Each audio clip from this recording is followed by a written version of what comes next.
What is going on, people? This is William Stewart alongside me, Mr. Nick DeShera, and here we go. Happy to be back, hopefully for a long time, not a little time, as we get back underway from last night's shenanigans. And as you can tell, already off to the races here. Here we go. Shenanigans ensue.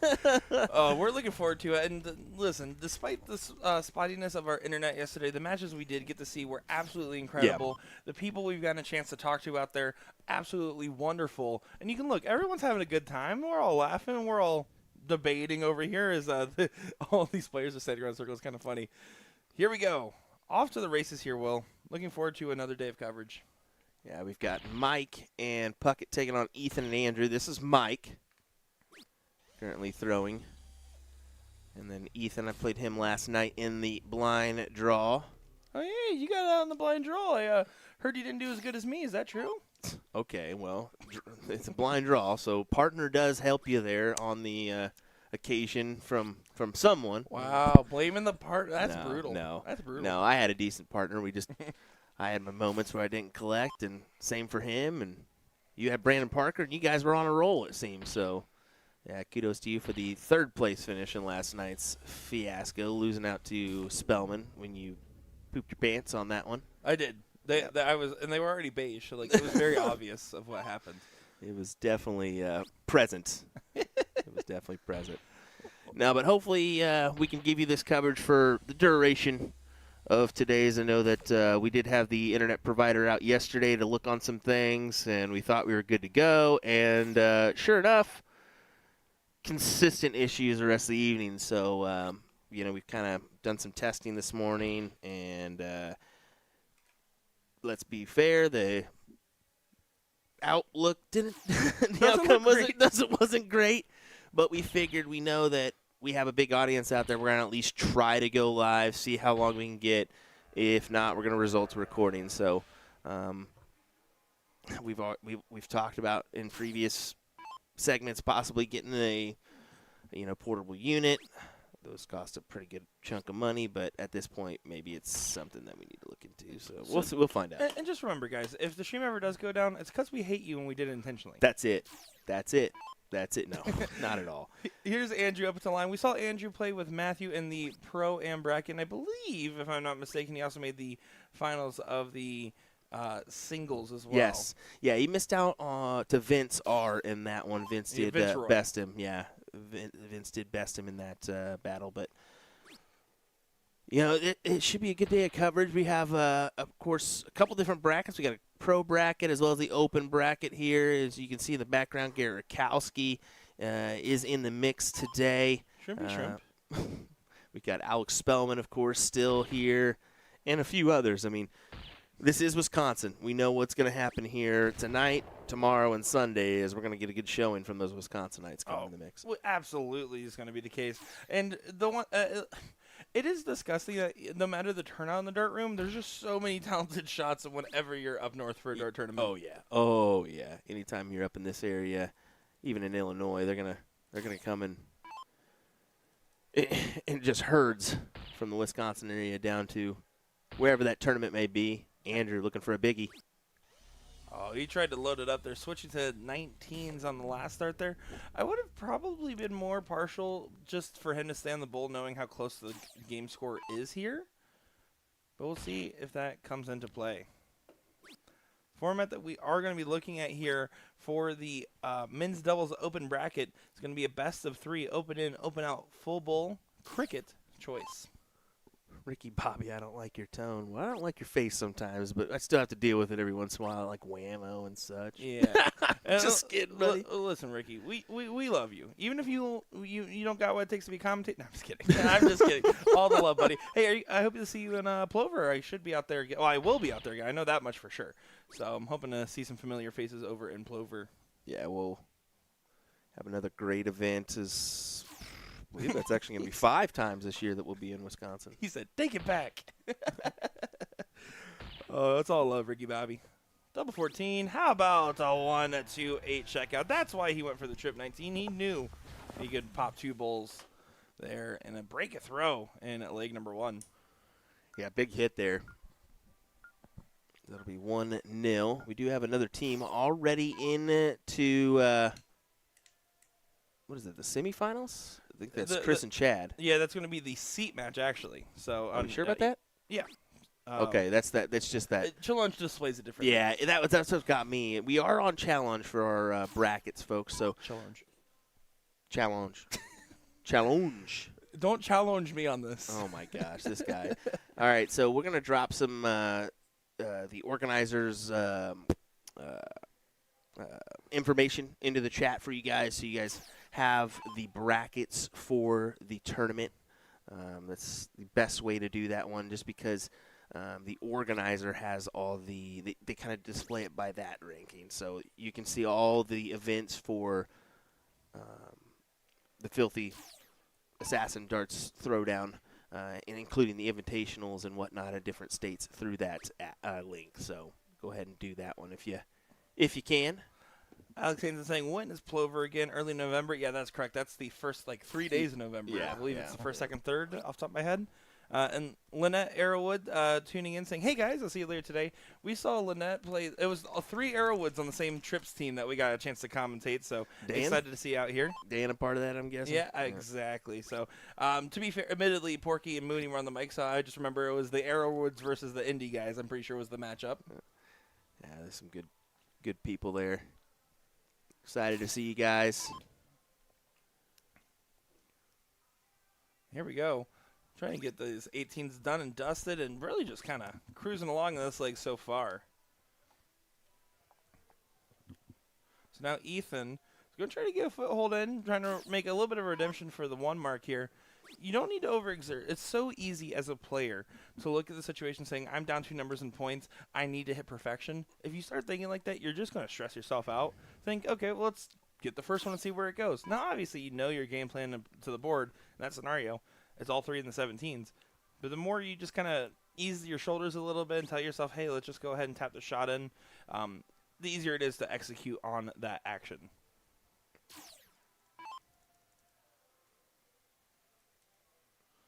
Stephen Burke saying, someone find Nick a Grandboard to play for a couple hours tonight. No, I'm retired, man. You know this. I'm going to retire as 1-1 in the Beast Bash. Brian saying, did you guys, how did you get your walk on 5th and Fond du Lac? Listen. I love going for walks in Wisconsin, guys. It's a known variable.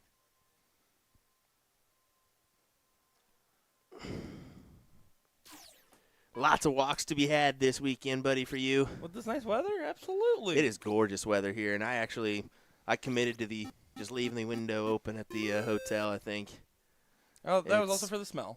That too. I mean, gosh, Nick, you got to figure that out, brother. No, I mean, the weather, immaculate this week. Look at this shot. Coffin shot there. It'll be 60, I think a low of 62, high of 73 all week. What a beautiful time to be in Wisconsin. Yeah, absolutely is. And hope you guys get to at least enjoy a little part of that just by hanging out with us here in chat. If you're in the area, come on over. Come hang out with us. Yep. We don't bite. Yeah, the release definitely unique for Matt, man. I got to say that. It's that shortened release. It's definitely not a follow-through. You can consider it that. Yeah, and you can see by the way his wrist positioned, like his hands fully wrist pointing down, that's exactly what that is. And really, you look at Ethan, you look at Andrew, way more traditional on their release and follow-throughs there.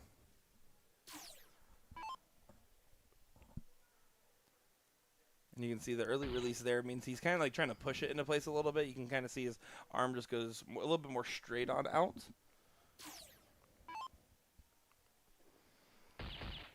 Still fighting on the Bulls. Still fighting on the Bulls. 4 is pretty good. I think you went 6. Yeah. You hit 6 Bulls on me yesterday. Yep. A couple good rounds at the board, but a couple good rounds don't mean you're going to end up with a great finish at the end of the day. That's also Let's true. just be fair. Because those couple good rounds, you mix in a couple bad rounds, and you're ending up at a 3-5 or a 4-0, and then you're like, oh. It's also like anytime you're shooting 6 Bulls, that usually means you're in a very bad spot. Yeah. look at that. A little bit of trouble closing it out. The problem there, and he had to stay on the bull. He also wanted to grab one of those numbers to potentially leave his partner a game shot there. Now this should be going here.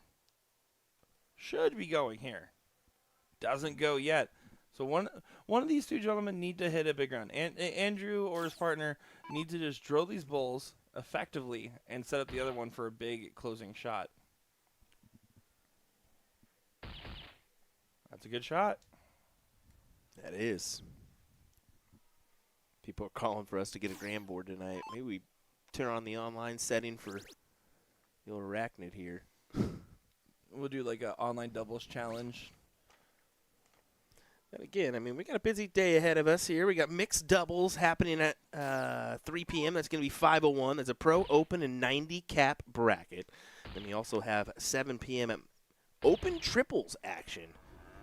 So just to let you know what's gonna be going down. That's 300 added per bracket for that 7 p.m. open triple. So, folks, if you're in the area, come on down. Big win. Big fine there, yeah. You know what's funny is like you can hit 3 bulls all the time and be comfortable, but sometimes in cricket to hit those 3 bulls to win are the toughest darts. So it honestly sometimes is easier to hit a triple on another number before switching to that bull. Helps you refocus because you can see right there. Immediately was just dialed on the bull. Now well outside. Andrew, expect him to punish. He did, but not by much. Here we go. Last leg decider here in our open bracket to see who gets to the king seat match. Did you say hootie who? Hootie who? I did not say hootie who, but now I want to. That sounds fun. Just like Hootie and the Blowfish. I only want to be with you. You're welcome, everybody. Starting it off the day right here on a Friday. We hope your work day is going well. Thanks for joining us. We'll have you covered, hopefully, most of the day with some action here. Come on, Internet. He keeps knocking on wood, but it's just a plastic table. That's going to be the death of us. That's it. You have to go all the way to the door every time. Ethan, just going to try to support Andrew's shot here. Just grab another number. Oh, grabs the 18. And then back down to 19. I like that shot there because when you grab the 18, that's where they already have a mark at. You basically made that first turn not worth really anything effectively and kind of just pushes the game further in your favor. A lot of pressure to get these closed. Yeah, definitely some pressure here. You got to find something of value, and unfortunately, a 1-mark average isn't really going to be great for a team, especially when your opponent's averaging a 7 and a 4 currently. And Andrew there just collects 2 singles, but that's all you need, right? Yeah, just go ahead and kill that number. Get it out of the way. He's good enough where I'm never going to tell him to just aim at singles, but also, if I hit a single on the first dart, I'm probably aiming single on the second dart. 3 numbers up. Going to 17s, you expect the 17s to get attacked immediately here. Again, 3 big singles pushes them to the corner pockets with you having the biggest 3 numbers. How about a triple? How about another? Bam! Oh. Get on the pony. What was that, Nick? That's good. Never do that again. That sounds the same. Sounds the same. Never do that again, please. Folks, I'm sorry. I know you're terrified now at home. Guys, let me know in chat. Did you like that call? Hide your kids, hide your wives, because Nick is neighing up in this thing. I slept well, and I'm having energy drinks today. Oh, my goodness. I'm all jacked up, Mountain Dew. I want to jump on you like Spider Monkey. Well, Andrew just needs the 3 bulls to put this one away. Won't be able to do it in this go, so giving it to his teammate, Ethan. Yeah, people are already saying, I like McCoy's got my back. Yeah. Spidey, just calm down, brother. Colton's is right. He would rather just have the F-bomb from you. All right, can I do one? No. No. 3 bulls away here. Ethan to try to collect. Averaging a 6.5. Yeah, Nick, it was great. Keep doing it. Thank you, David. I feel like they're lying to me. They might be up to something. What's bad is Sean would have probably It's better than the horse of a different color. I'm just saying. Yeah, that is the truth. Thank gosh you don't do that. Guys, we love Sean Green for the record. Yeah. Have fun at school today, Sean. You must say Nick. Yeah, I might did. need to get schooled. You're young enough. You should be in school. So here's my crazy take on this shot right here: is that Andrew should have just went Just right at the close the bowl. You have 5 numbers. You have 5 numbers. Go ahead and close them out. It's not as great or much value to just try to steal the point lead. Why not? I mean, you could just put them in their spot. And in either case, he did gain the point lead, so 3 clear now for Ethan to grab 2 bulls. Again, just take your time and drill that double. Aim small, miss small has been a big thing I've been trying to remind myself when, especially going for bulls as of late. Just place it right in there. You can see that one left his hand a little funky. It's hard to cross that match point line sometimes, especially with the bulls.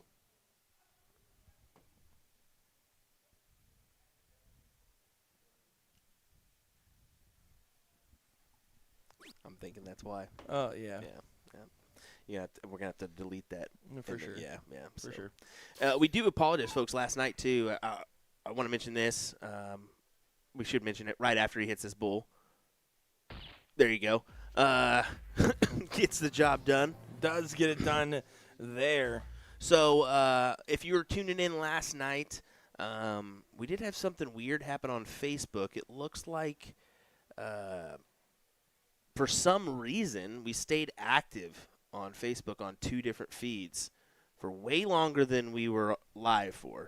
First 24-hour USA Dart stream. Yeah, it looks like on Facebook at least. Yeah. So we do apologize if you tried to jump into the feed last night or a feed that looked like it was a feed and it said live on it. There was only a couple people tuning in. We don't know what happened. We have no idea. Facebook just faulted and continued a couple feeds for it. So yeah, exactly. We were trying our best between the internet and then having weird problems with Facebook. There, I just want everyone to know while Will was doing that, he did do air quotes with his fingers. Yeah. Oh yeah. Sure. You have to give them the context. Well, I thought it was a cell phone related issue. I'm like, surely my network's not updating or something, but no, it was just some weird thing that happened. So once again, apologies on that one. But, hey, we're going to continue rolling here. So far, no issues. So we're going to have another matchup coming your way here on our 2 streaming boards next. We look forward to continuing the action from the Filthy Assassin Darts Throwdown here in just a moment.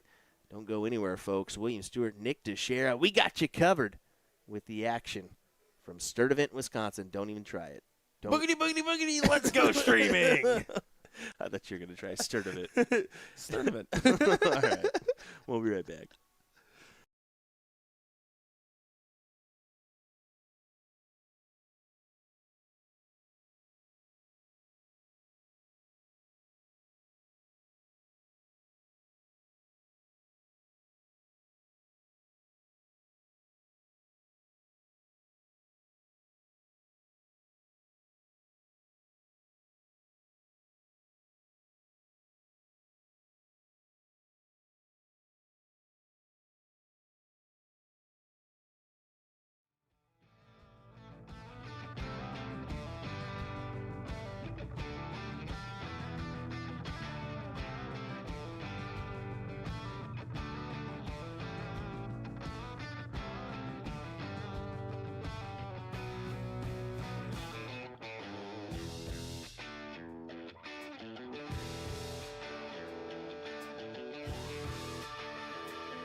Let me tell you about A to Z Darts. We're a specialty dart store with over 10,000 different products. We create in-depth videos and blogs to help improve your game and showcase our products. We give helpful advice on how to practice darts, the fundamentals of form and mechanics, and how to make better decisions when purchasing your darting equipment. Whether you're brand new or a seasoned player, we try to provide fun and informative content. I'm Jen, the creative director for A to Z Darts. I've been playing for over 10 years, and I've traveled the world competing in and promoting the sport.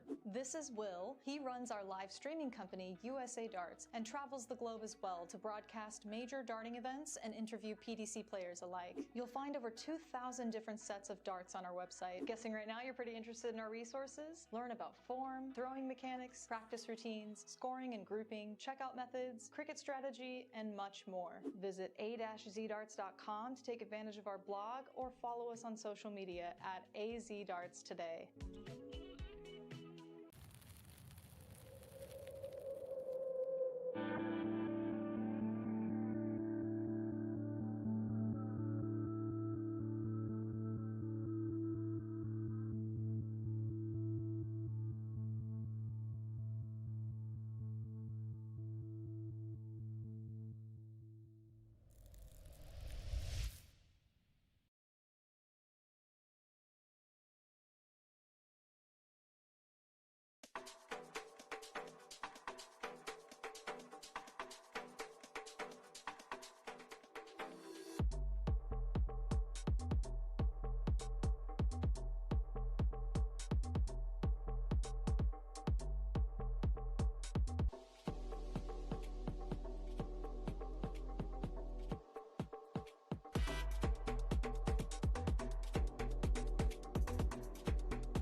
We're introducing the classic standard Blade 6, the dual core version, same as the lineup from the Blade 5. However, Winmore's come out with an entirely new model called the triple core. So the triple core is essentially the dual core dartboard with an added third layer of carbon fiber sisal in the back, creating literally the ultimate setup for durability. So not only are you paying for an even better longevity of the dartboard, but also enhanced graphics and functionality. All three dartboards have a hardened double bullseye and 25 segment to help with durability. So listen up, Americans, we need this because of our obsession with cricket. The most common problems we have with sisal dartboards is the bullseye segment wearing out or some issue with a wire. So let's just say we're not known for wearing out our doubles. All 3 dartboards come fitted with the 3 Rotolock wheels to help stabilize the board to any wall surface. But the adjustable wheels make your life so much easier because they allow you to rotate your board super quick and easy. You just loosen them, rotate, then tighten them again, then of course fix your numbering.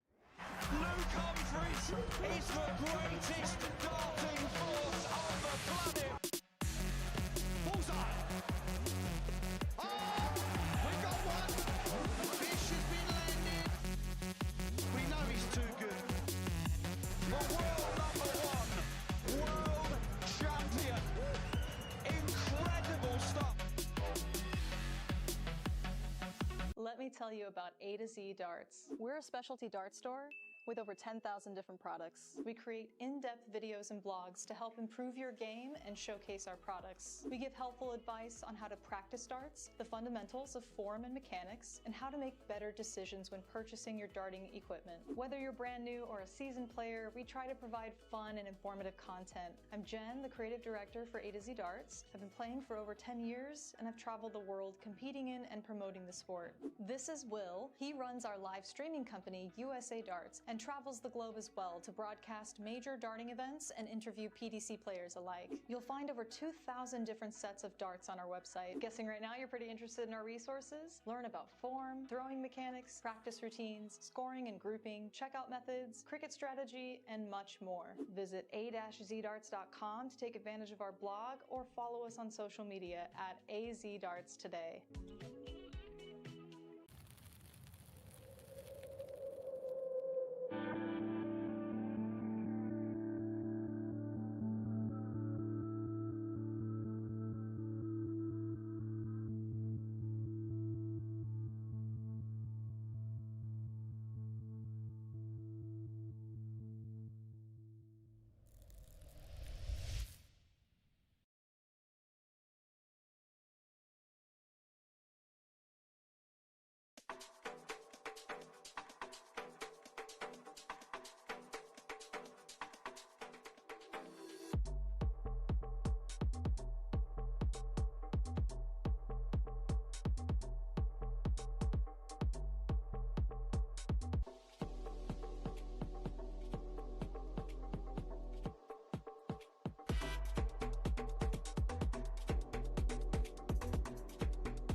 We're introducing the classic standard Blade 6, the dual core version, same as the lineup from the Blade 5. However, Winmore's come out with an entirely new model called the triple core. So the triple core is essentially the dual core dartboard with an added third layer of carbon fiber sisal in the back, creating literally the ultimate setup for durability. So not only are you paying for an even better longevity of the dartboard, but also enhanced graphics and functionality. All 3 dartboards have a hardened double bullseye and 25 segment to help with durability. So listen up, Americans, we need this because of our obsession with cricket. The most common problems we have with sisal dartboards is the bullseye segment wearing out or some issue with a wire. So let's just say we're not known for wearing out our doubles. All 3 dartboards come fitted with the 3 Rotolock wheels to help stabilize the board to any wall surface. But the adjustable wheels make your life so much easier because they allow you to rotate your board super quick and easy. You just loosen them, rotate, then tighten them again, then of course fix your numbering.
is the greatest darting force on the planet. Bullseye. Oh, we got one. The fish has been landed. We know he's too good. The world number one. World champion. Incredible stuff. Let me tell you about A to Z Darts. We're a specialty dart store with over 10,000 different products. We create in-depth videos and blogs to help improve your game and showcase our products. We give helpful advice on how to practice darts, the fundamentals of form and mechanics, and how to make better decisions when purchasing your darting equipment. Whether you're brand new or a seasoned player, we try to provide fun and informative content. I'm Jen, the creative director for A to Z Darts. I've been playing for over 10 years, and I've traveled the world competing in and promoting the sport. This is Will. He runs our live streaming company, USA Darts, and travels the globe as well to broadcast major darting events and interview PDC players alike. You'll find over 2,000 different sets of darts on our website. Guessing right now you're pretty interested in our resources? Learn about form, throwing mechanics, practice routines, scoring and grouping, checkout methods, cricket strategy, and much more. Visit a-zdarts.com to take advantage of our blog or follow us on social media at AZDarts today.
All righty, everybody, here we go. We've loaded up the boards with matches, and we're going to kick it in gear. We're going to start off with the ladies since they're underway. The men are still getting settled in, getting their practice darts on. Stupid men. Well, no, it's all right. I mean, I figure whoever gets started first, that's where we're going to start. This is the women's queen seat. We've got Trisha Romero and Carrie Ann Johnson. Yep, and going up against JoJo and Daniela. I think is that Jamie? Oh no, it is not Jamie Joe.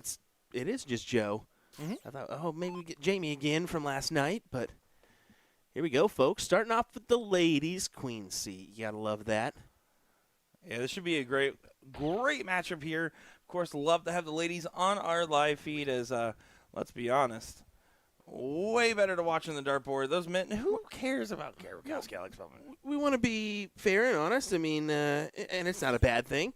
The Filthy Assassin FA Darts was kind of created around the presence of females. They wanted to kind of push the female game, and that's kind of what they're known for.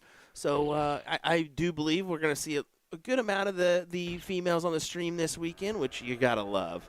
And they're very talented. I mean, Carrie Ann Johnson, look at what she just put in there, a good 150. Yeah, that'll do just fine. Solid. And also, again, jokes aside, this is a queen seat match. The men's match playing is a match to get into the king seat. Yeah. So there's a little bit more reason for that. On top of that, the ladies were prompted on time, and you get rewarded for being on time if you ask me. Here we go, Trisha Romero. Let me tell you, Jalen Romero played really well on the stream, getting into a last leg decider against Eric Bobzine. Absolutely a huge matchup there, and really had opportunities to win said matchup. Also got a chance to play him last night. He has definitely come a long way, and that's, I would have to imagine, in large part due to Trisha's mentorship. I would agree there. I mean, Trisha's been in the game, involved in this game for a while. Has won numerous big events, including a TOC, I think $30,000 at one point. So, yeah, to get that mentorship from Mom is pretty big. So, absolutely. And Lucas Pretzel, Mr. Pretzel himself, saying, what is Filthy Assassin? So Filthy Assassin FA Darts over on Facebook. You'll be able to find out more about the events they run. They run a regional tour. They have sponsored players as well, and they focus a lot on growing the women's game. So Filthy Assassin Darts over on Facebook will be able to get you all the information you need about them. Yeah, they're big support system, as you can see. I mean, they've got the Filthy Assassin Darts team sponsored players as well. There's Danielle is one, it looks like, because she's got the rocking the shirt. Yeah, that pillar's going to be pesky pole. That pesky pole's going to be in the way for a lot of people. Look at Carrie getting in the background, jamming. She said, "Here, take a listen to this." Now Laura's jamming. Yeah, here we go. Put your guesses in chat. What is Carrie Ann listening to?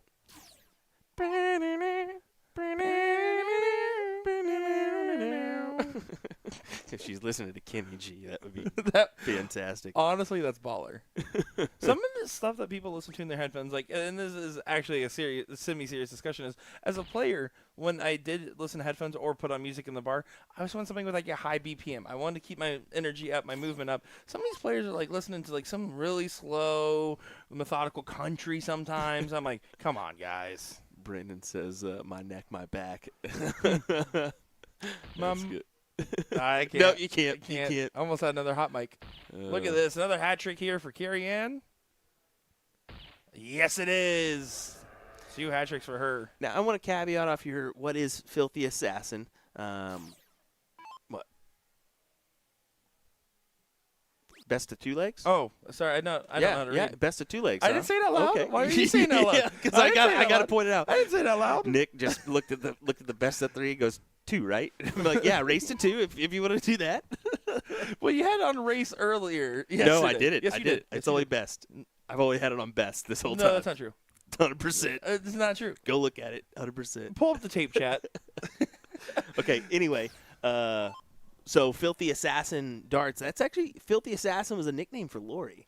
So that's kind of how they kind of created the branding behind it. So just a little caveat of what you were talking. What is Filthy as Ass? And well, there you go. Kind of a nickname. And the organization kind of started, as she kind of worded it, almost like out of spite, right? It was like, you know what? If you don't want to deal with us, we'll just start our own thing kind of situation. And that's where some of these best programs, these best teams, these best sponsorships.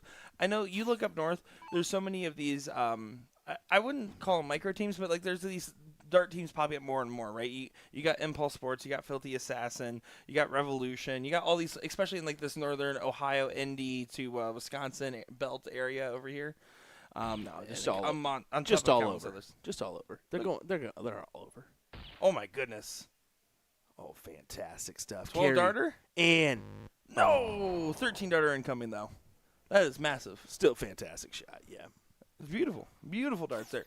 I mean, you're basically throwing near perfect, and she is putting a lot of pressure, especially going second. And the freeze really isn't in play right now, so that's going to be a big factor. Is she'll get a shot at 32 here. Basically, now it is guaranteed mathematically.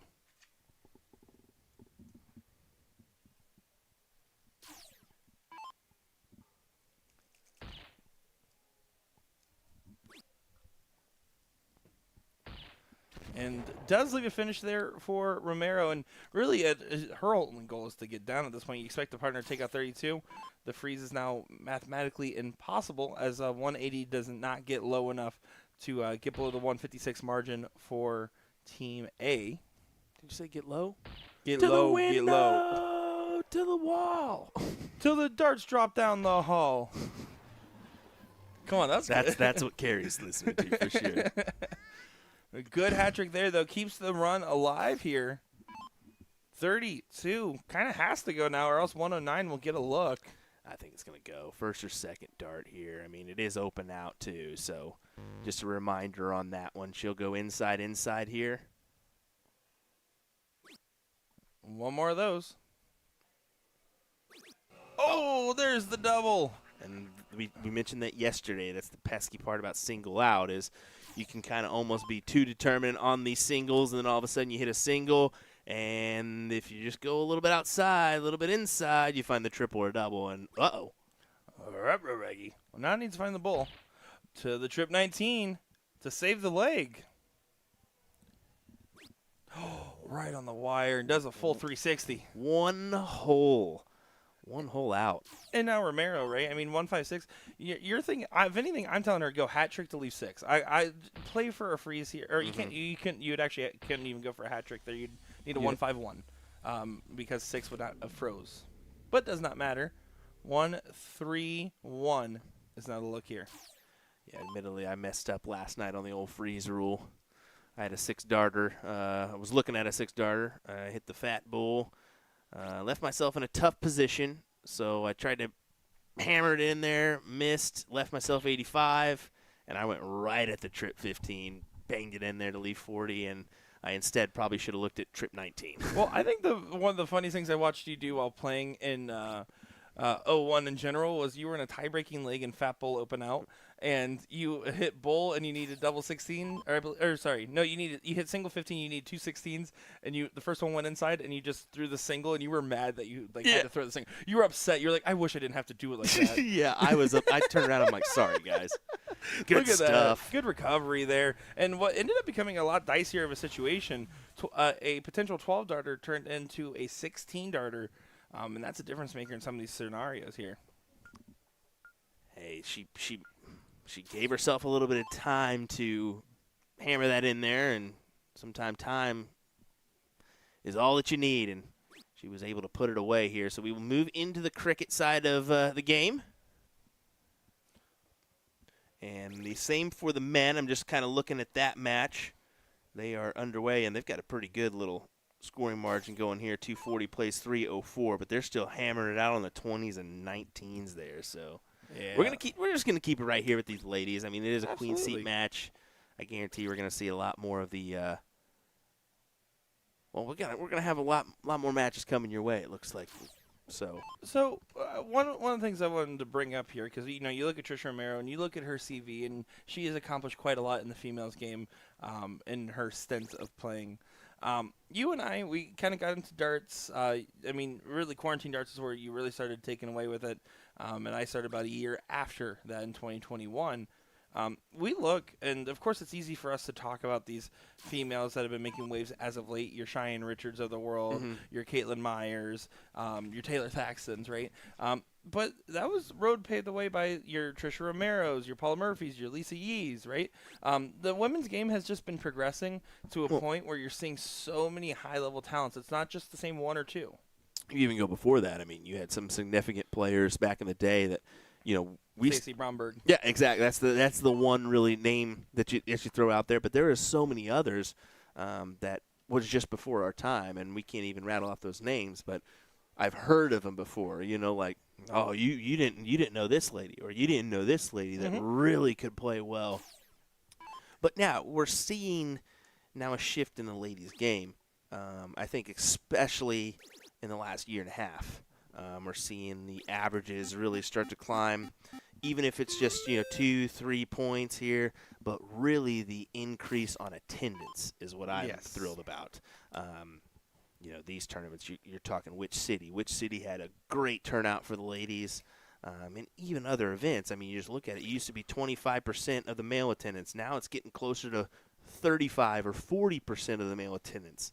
Yeah. Spectacular. Well, and, it's pretty crazy. See, I don't know which lady. It was one professional female darter posted this recently, and I can't remember their name for the life of me who it was. If it comes to me, I'll probably scream it randomly like 3 hours from now. But she posted, she was like, there was a time where if you were one of the top few ladies, you would go and expect to win the tournament and make the final, maybe have one other person that you would expect to see in that final. Nowadays, it's any girl's game. I mean, there's just so many talented shots. And what you're seeing is not only these new hot shots on the scene, but again, that old guard that we're referring to, raising their games to compete still at that same top echelon. It is incredible the direction the women's game has gone.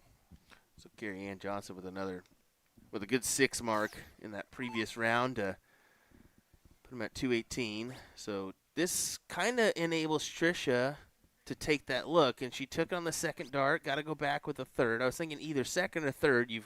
I tend to go third dart there. Try to bang in the triple on the 18 and then go over. But and the benefit of doing it on the third dart is the fact that you're taking advantage of your first dart as a marker, right? You can throw your second dart exactly the same way you threw your first one, especially if it's a good marker. In either case, might be consequential as that triple 20 was found, and so far, Carrie has been the stand-up player in this match.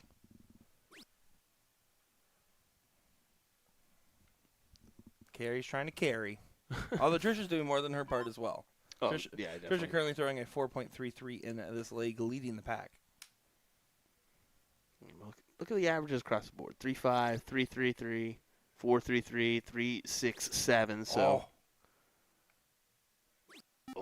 What a shot. Yeah, good stuff. Daniela, what do you got for us here? She's going to say, I'm going to go at the 20. I plan on tripping it. Have to have a little bit more than that, so you got to stay there for the 5. Yeah, and you need a 5. You can't even switch off to the double, and that's a beautiful dart that just doesn't go in. Now, right here, Romero needs to just close this 20, take advantage of it. 2 big singles, nothing fancy needed. Go vertical.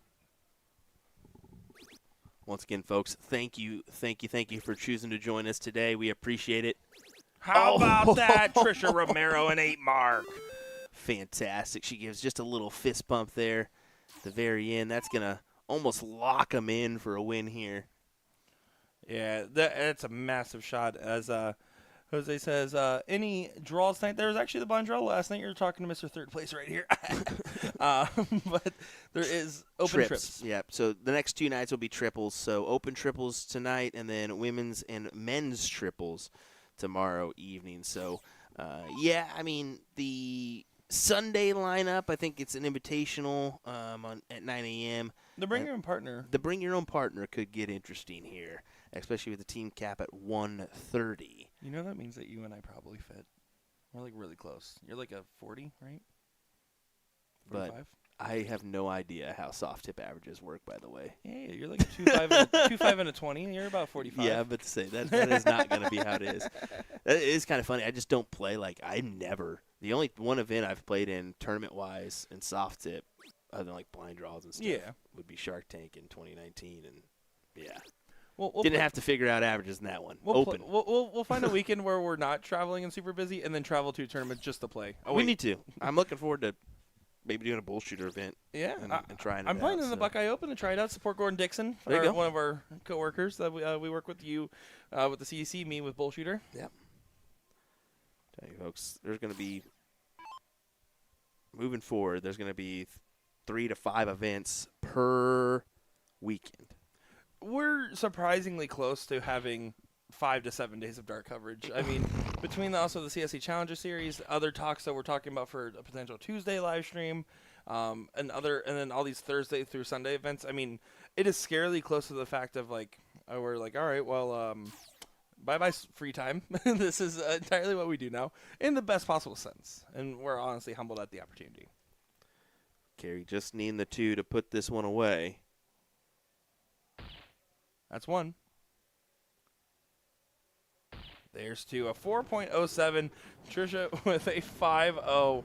Wow. Combined at 9.07. Absolutely deserves to win the Queen seat there. I would agree. And we're going to quickly head on over to board number 1, folks. This is going to be Garrett Rakowski. And is it Alex Spellman he's playing with? Yeah, he's playing with Alex so. Spellman. And then, sorry, on the other side there, I realized you were waiting on me to pull up the bracket. The other side of the affair here That's Darren Auckland. is Darren Auckland I just can't see who and his. Carter. Okay, yeah, there we go. I was wondering how that would work, but. As we get a 9 mark as he checks the watch as soon as he hits the 9. That is so casual. I think somebody just messaged him is what happened there. That is why I don't wear smartwatches. Oh, I don't when I play. I don't wear watches when I play. I just don't like the constant ding. Look at this. Back to back. Ooh. Yeah, this is a heck of a battle, and this is game 3 of 5, so this is back to a best of 5. So, just important to note there. Let's see where we're at, but I believe we're 1-1.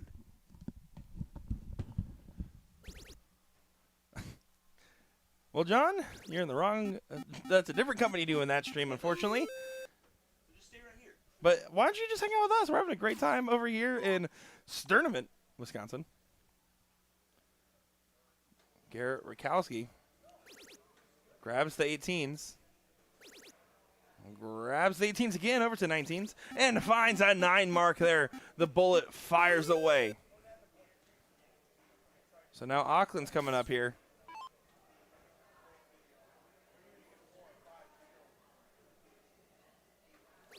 Pops the 17s. He's on fire right now. He was on fire right now. Yeah, 1-1. Oh, beautiful 6 mark. Look at this. 7.5, 6.5, 7.0, 7.0. This is round 4 going into round 5, and I am disgusted, gentlemen. Carter threw a 9-darter in the first game? What? Did he? What? Did he? No wonder that guy was like, you didn't stream that first leg? And no wonder that we heard, because we heard a cheer there at some point. I was wondering what that cheer was. I thought they were just excited to hear us on the stream. He's going to be so mad when he realizes we didn't get that too. Well, don't tell him yet. Oh, he's going to find out very quickly. Oh, yeah, for sure. And these guys are incredible. Everybody's at a 7. Everybody's at a 7. Yeah, that's filthy. Assassin.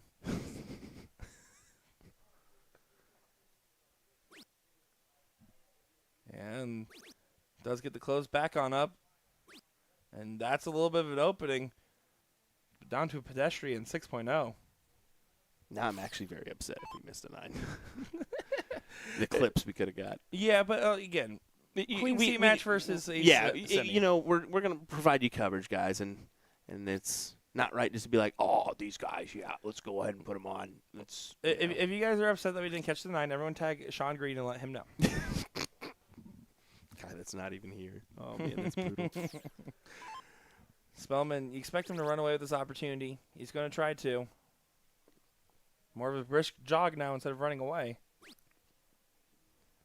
And that is a very interesting. If you get a chance at the 9 mark here, you shoot it even though it doesn't get you the point lead to bring it into a 4-3 on the bull. So you have to just go trip 15, trip 15, trip 18. You can't go in an elongated point battle here. I agree. I agree here. Just go ahead and try to make this 2-1 in your favor.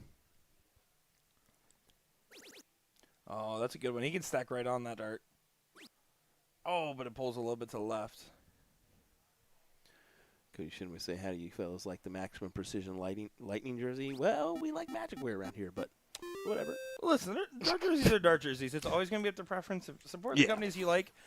Even well before I ever worked with Magic Wear, I absolutely always have worn their jerseys, and there's photo evidence to prove it. Look at this from Rakowski. But Maximum Precision has nice stuff, too. I like the last dart there, transferring over to the 18s, because you know that single bull or double is not going to be as significant as those 18s there. And just going to try to find the bulls to get this leg on the board here. You don't expect Alex Feldman to miss, but of course you're going to have to try to drill. He might just switch to the 18 and leave this, what is a 5-bull shot? Nah, he's going to just go for it. Yeah, I think he just hated the position on those bulls. Yeah. I mean, 5 bulls is not the ideal leave. 4 is fine. But now he's going to kick himself if this doesn't go. It won't go. Just a single 18 there does push it at a bull here. So if you're Carter, you're thinking, okay, double. It's tough. It's tough about when you shoot this dart, knowing the level of ability of all these players. Yeah, and I don't agree with the switch there. You still have to find at least a bull, and it does find a double. But no harm, no foul. You expect Garrett Rakowski to clean this one up.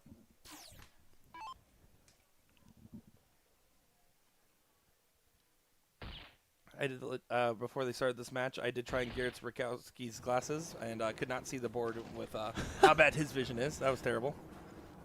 I wouldn't even attempt, I don't think, on that one. Yeah, good stuff for Garrett and really the whole crew there. That was a great average overall, as this is now 2-1 in favor of Garrett and Alex. Well, Carter, we've heard rumors about your 0-1 game. We would love for you to prove those rumors true. Oh, terrible. He could have never hit it. I'm just kidding. Just kidding. Brutal. No, he was 1 hole out. And still finds a 140. Good stuff there from Carter. So now Spellman going to just try to follow. This is going to be a tough game to try to get the break in. You might be up 2-1, but you're against the darts, against a very informed Carter and Darren team. Let me tell you, Darren Auckland, one of the nicest guys. Every time he's always like, "Guys, how you doing?" And just like daps us up. The whole crew. I mean, I know a little bit of Carter. He had actually walked right up to me this morning, or we were walking right. What's going on, Will? How are you? You know, that kind of thing. So the whole gang here. I mean, you couldn't ask for better people. Well, except for Alex. I got in a 20-minute combo just shooting it with Alex last night about his game and darts in general, and kind of the man behind the book, you know, kind of that kind of deal. And I used to love Alex until he shot a 7.2 against me in cricket. No, I'm just kidding. Yeah, no, absolutely just. And that's one thing about this entire haul is everyone has just been incredibly nice. And not that we expect anybody to be mean or expect anything, but everyone that is in this room is here because they truly just love the game and want to throw some darts. Definitely.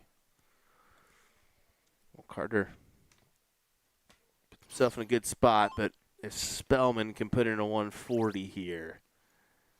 I was going to say, I don't know if that was good enough with the 85. Spellman's going to be challenging here. And exactly. That's what I was thinking, 140 minimum for Alex. Well, and now you think about it, right? Carter hits 100, he's not on the finish, so he has to get a little bit tricky. It's very difficult. Anytime you're in that 276 to even the 300 range, it's very tricky. It is. And now, I mean, Alex, 100 at least 121, that's a very great spot to find yourself in. Oh, yeah.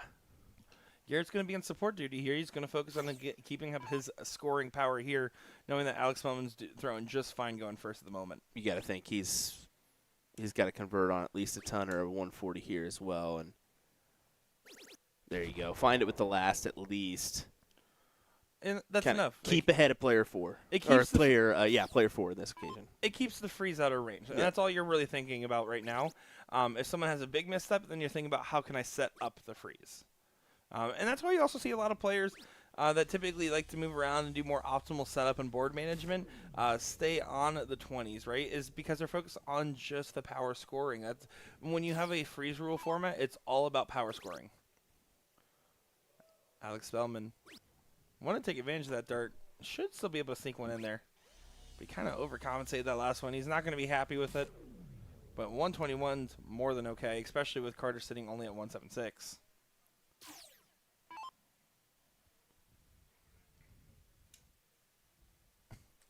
Cody's saying he's shot next to Alex at the Filthy Qualifier Booyah. He felt the genius flowing over to my side of the line. Woo, just with what he was talking about, great 180 from Darren. That kind of, we'll see what that does. But, yeah, just sitting down conversing with him, man, is he intelligent in his thought process behind things. I mean, when I play darts, I don't think about how I'm moving my hand or whatever. It's just pretty straightforward, straight through. I change flights, change all that nonsense. But chance to freeze here. Yeah. Needs to get all the way down. Trip 18 for 2. You have to just yeah, get all the way down. As much as you can. He's trying to see if there's a big single that gets him to the freeze here. Needs to get below 45. That will work. That'll work. And that's what he was thinking. I can do an optimal setup and still make sure Alex doesn't get a shot 1-2-1. And that's because Darren hit that huge 180. And Garrett really hasn't done anything wrong. He's throwing a 37 and split. Alex realizing, oh, wait, I'm frozen by 5 points. So is there? Do they have the freeze rule turned off on this then? Yeah. So normally for the pros. Yeah. Well, and normally that's pretty common for most tournament play is that they won't show it. In blind draws it does show. Okay. But yeah, in tournament play it normally wouldn't. That's the one thing I noticed last night is after the first start is when it popped up. As I was soon like, as you're holy. below 180 points, it will show, or 180 or below, it will show. Okay. Yeah, it was after my first start, and I go, what the heck is that popping up on my screen? No, I agree. I can't stand that it pops up in the middle. Trip 17 here. You bring it down. Get down, because you want to get below 10. Everyone's already really low on points right now, and Garrett can easily potentially set up a freeze. I was thinking 45 there is what he would probably attack. He needs to get to 37 or less now to set up a freeze. So that way, Carter doesn't get a shot at 40. Needs to get below 37 or below. It's still possible. Not anymore. And now Alex will approach refrozen no matter what, which means we're set to go to a last leg decider here. What else could you ask for, folks? Yeah, there you go. Bangs it in.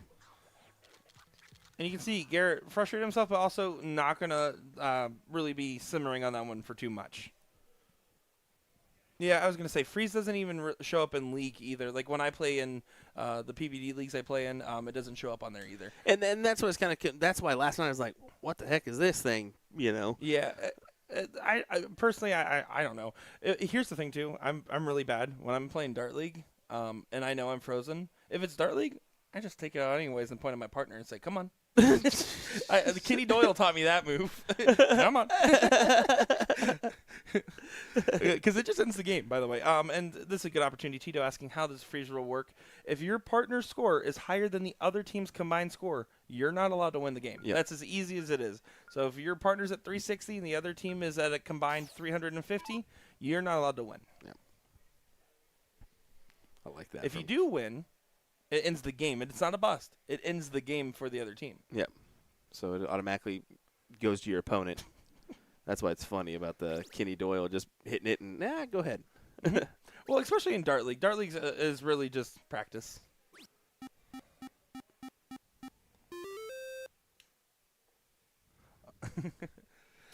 Oh, and then Chad is just telling us about the all the other stuff. And yeah, Missy's exactly right. You don't need to show the freeze because they should know their math. It's a part of the game. And that's why I brought it up. I was like, I'm assuming this is why it's not on there. They should pretty much know.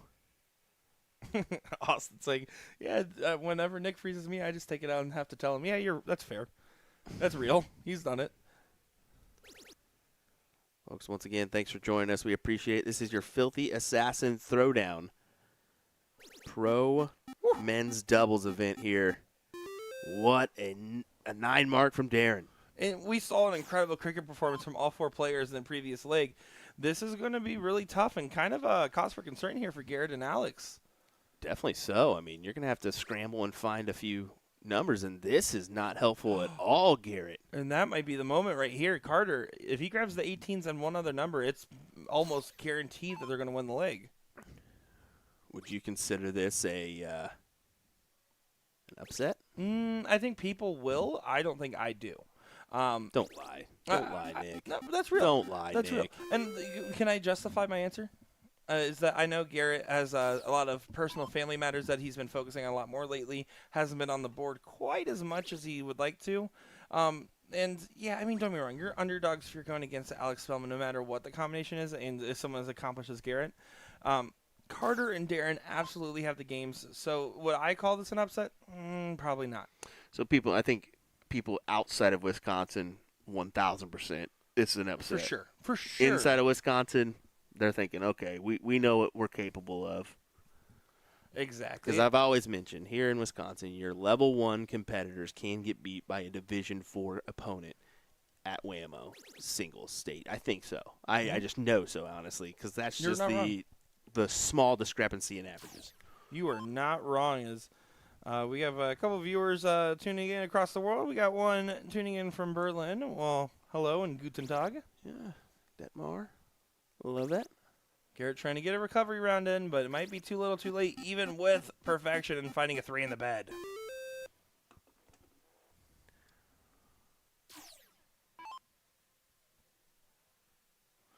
Well, it looks like the Open Doubles Final is just about ready to be on up next, it looks like, as that's just about ready, as this one is done and dusted here. We'll Carter and Darren do get the win. I see a lot of people walking over to the stream area, so I assume. Well, we got Nikki Henshaw up here for the ladies. Well, there's 2 boards. Yeah. Maybe. Well, I'm just gonna go check and see. Yeah, no, exactly. Be sure. Alex and Garrett will definitely get a chance to see them again on the stream board, more than likely, as they are going to keep on fighting. But yeah, Carter, Darren, what can you say? They played great. Darren was absolutely lethal in cricket. Carter threw perfect in 01. No real notes, right? Again, when I talk about is that an upset, if you're outside of, say, Wisconsin, I would call it an upset. But anybody that is tuning in right now, anybody in this hall that hears that will say, yeah, could go either way. And it did, right? Good stuff there indeed.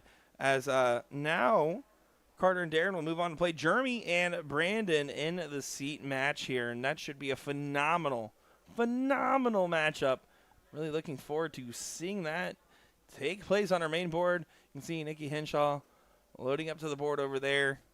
Taking a look at our ladies bracket here.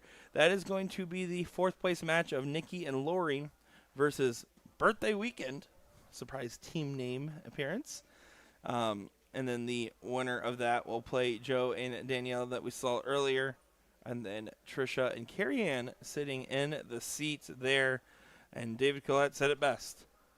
Great shooting from all 4 gentlemen. And I did see a follow-up question in chat from Tito. Continuing to ask about the freeze rule, saying, so if frozen, how can you win?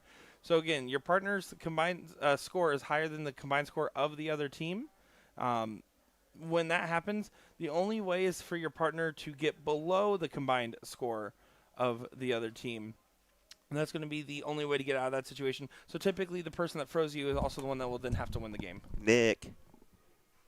Well, you're dancing. Will's dancing, guys. You know why? Why? You got the boogie, boogie, boogie. We said it earlier. To the window! to the wall! It's on, baby. So the church drop down the hall. It's all on. you ladies call. All right, so we're going to get the open finals as well as the women. So where are we at on the women's side? I believe that is, what, fourth place? Yep. So we'll probably predominantly focus on the open men's and then jump on over. But, of course, whoever starts, we'll kind of focus in there and then pop on over to the men's if we need to. So if the women start up first, definitely going to go right there, check out some darts, try to hop in and out. And then if the men start, we'll go ahead and go there. But We'll make it work. Alrighty, guys. We'll be back in just a moment's time with some more darting action here. Remember, hit your 84. We'll be back soon. That's brutal to Brandon. Come on now.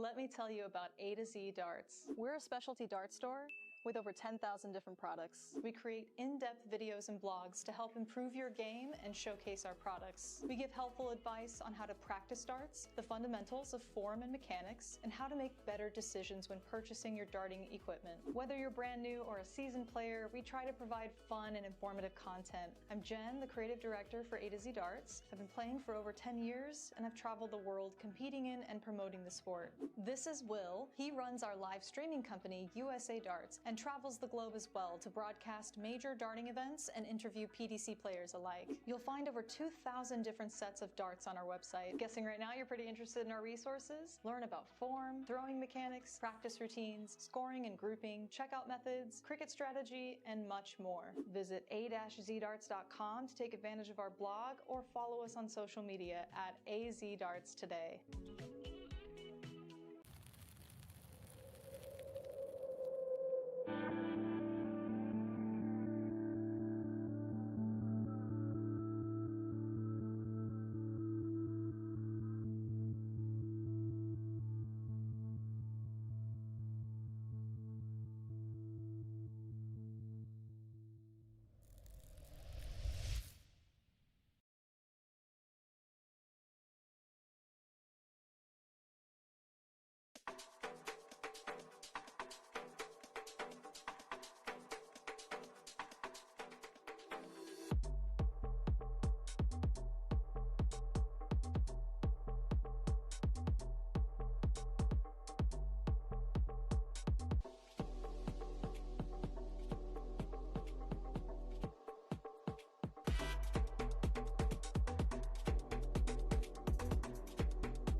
We're introducing the classic standard Blade 6, the dual core version, same as the lineup from the Blade 5. However, Winmore's come out with an entirely new model called the triple core. So the triple core is essentially the dual core dartboard with an added third layer of carbon fiber sisal in the back, creating literally the ultimate setup for durability. So not only are you paying for an even better longevity of the dartboard, but also enhanced graphics and functionality. All three dartboards have a hardened double bullseye and 25 segment to help with durability. So listen up, Americans, we need this because of our obsession with cricket. The most common problems we have with sisal dartboards is the bullseye segment wearing out or some issue with a wire. So let's just say we're not known for wearing out our doubles. All three dartboards come fitted with the 3 Rotolock wheels to help stabilize the board to any wall surface. But the adjustable wheels make your life so much easier because they allow you to rotate your board super quick and easy. You just loosen them, rotate, then tighten them again, then of course fix your numbering.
He's the greatest darting force on the planet.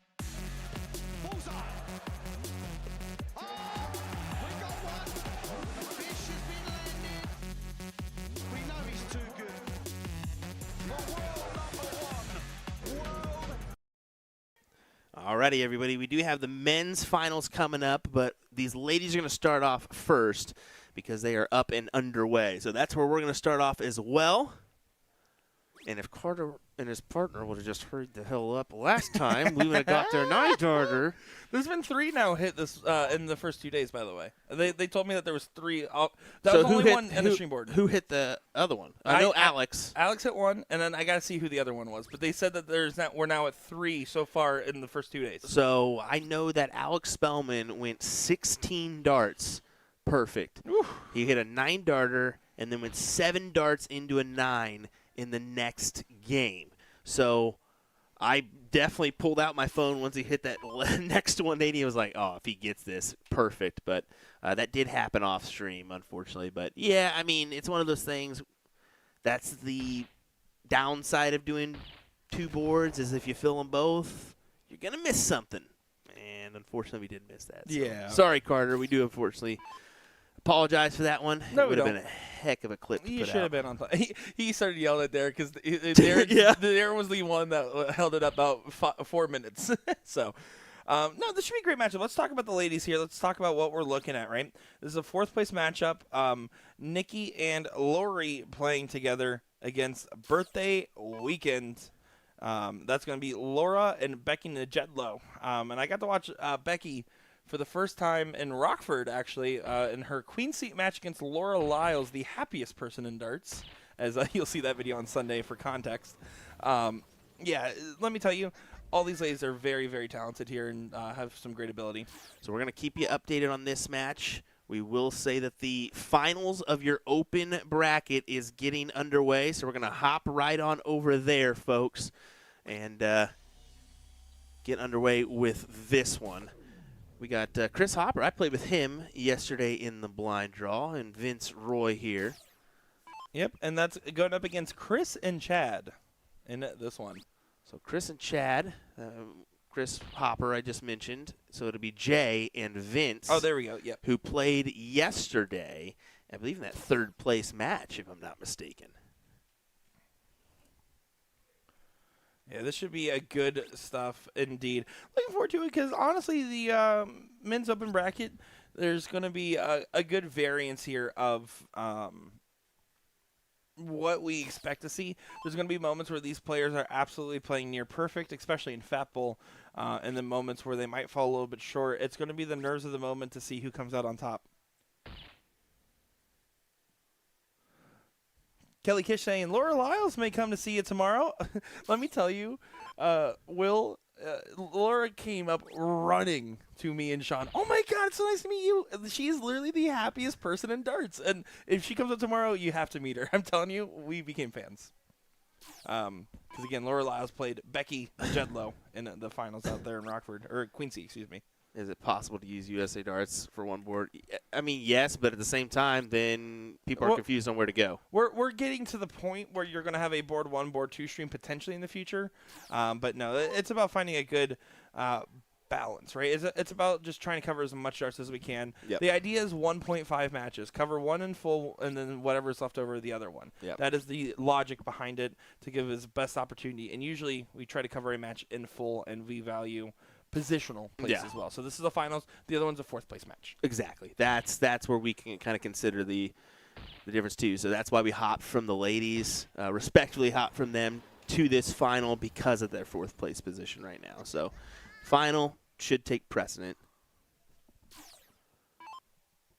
Here we go, and a beautiful hat trick found on the board here. Real fight back and forth.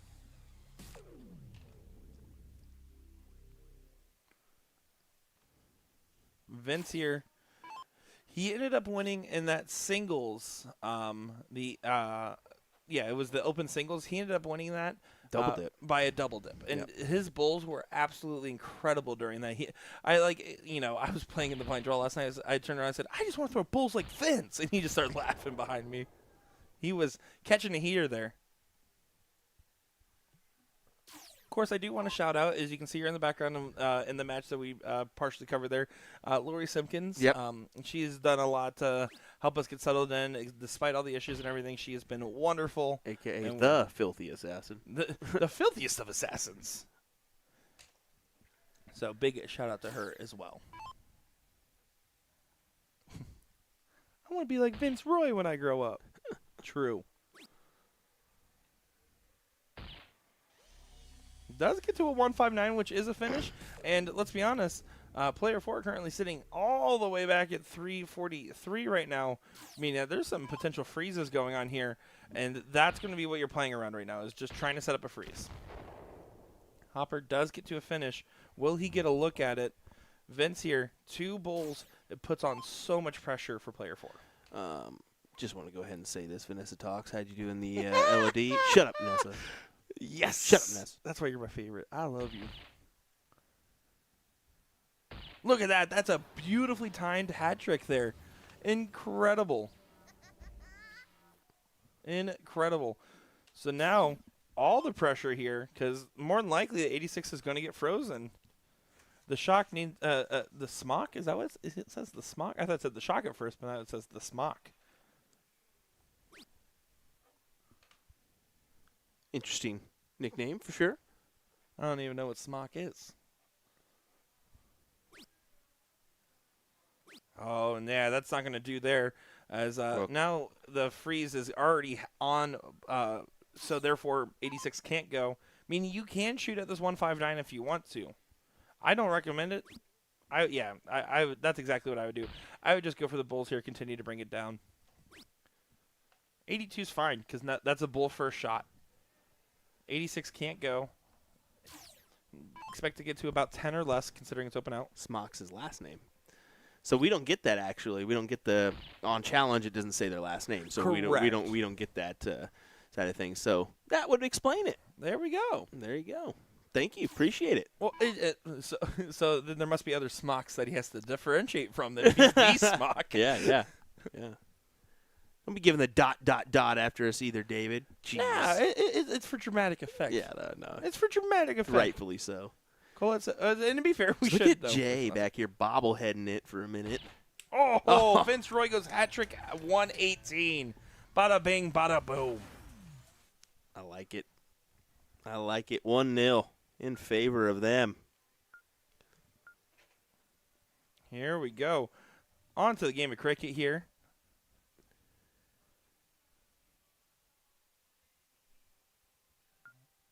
There we go. For some reason, it looks like the swap team button wasn't there.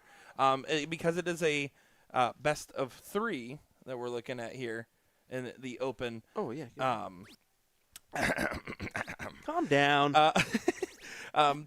So the reason that they had to skip that turn there, though, is because it is losers start because it's a best of 3. It's alternating in the best of 5, which is why you saw them skip the turn there. Did it really matter, though? Because they just said, you guys go ahead? No, because if Team A wins, the team going first wins, it automatically ends the match. Gotcha. Because of the setting. Because of the setting. They're in a league mode. Yep.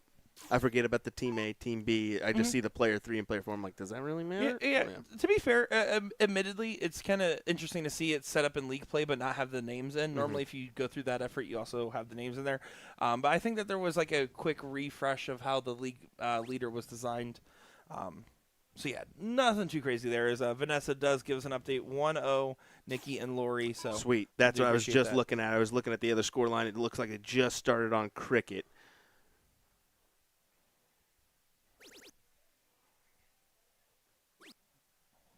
Finds 4 19s there.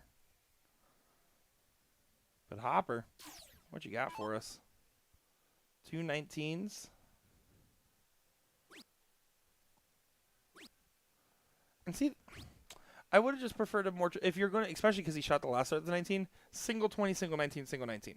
Obviously, you're aiming at trips that whole time, but now you just had a Vince for an opportunity to maximize points on a number he shouldn't be able to shoot at, potentially.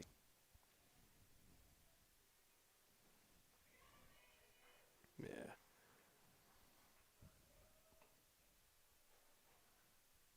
So Vince gets a big triple with the last there.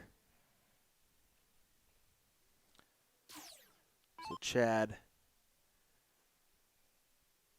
we're just going to take a look at the 20s. Only one single mark to close those 19s. Go for it. Yeah. Go what? No, I mean, okay, you hit it, so it's fine. But it's one of those things where You might as well go ahead. I mean, take it away. 76 points gets the point lead. They get a shot at your 20s now. If you close the single 19 on the last start there, they have to hit a 9 mark. Mm-hmm. And look at Jay here. This is tricky. This is tricky. Ruh-roh, Raggy. You're playing with fire when you need a single close. And here's the thing. Zoink, Scoop. Can't do it. Zoink, Scoop.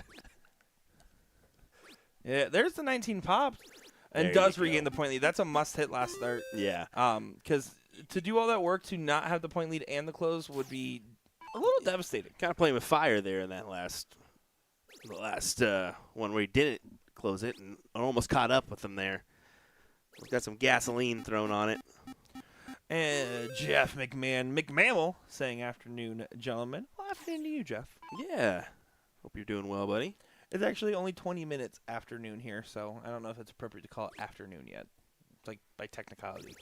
Like afternoon's like 1 to 3.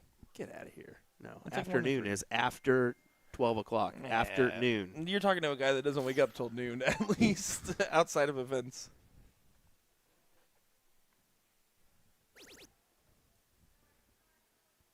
Does look like that potentially will go to a last league decider here on the women's front. 20s.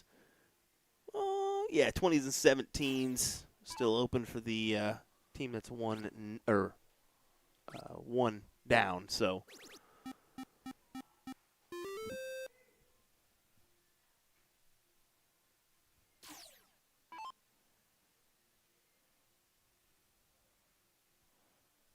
Trying to get the points back on the 17 here, and that one got away from him a little bit. And then moves up to 18. Here's the thing. That move to 18 was purely a frustration move. There was no blocking going on there. I think it's better to just reset your composure on the line because that single 18 doesn't do anything. The single 17 still does something.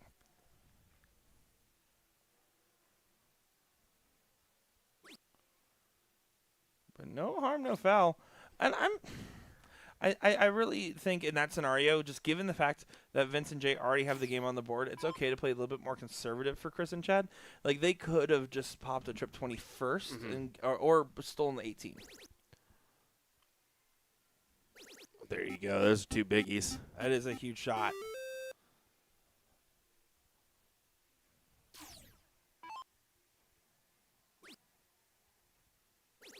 Point lead regained. And there, tough spot. Tried to get through. Got deflected out by the flights. Vince with an opportunity. Does need to find at least 4 17s to get the point lead back. But if you trip the 17, I think you try to grab the 18 and take advantage of your 1 mark. Because that would also get you the point lead. In this case, though, yeah, just stays on it but only finds 3 singles. Is disgusted by his reaction.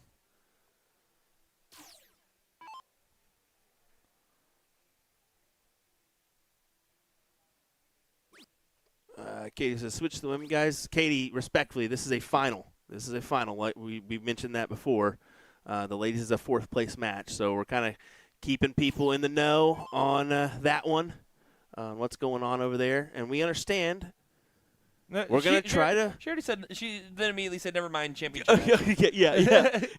That's She's the only reason why. She's got it. Don't even worry about it. That's the Katie Barrett. I want you to know. Oh yeah. Oh. Show some respect to the name. Hey. You're so right, Nick. I'm a loser. It's okay. Hopper here, over to the 18s, doesn't go, and he needs to go back to those 20s. Those darts, they were split right down the middle. Right down the middle there on the 1s. Definitely needed to go over to the left on the 20s to start off. Get that settler shot. 20s are going to go away now. It's a big single 20. And it goes. Now the turn has tabled.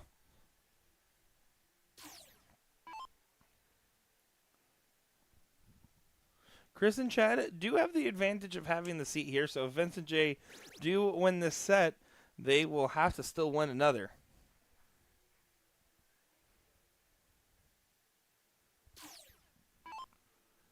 I'm going to do something just to try to make it a little bit easier on us to maybe hop in between 2.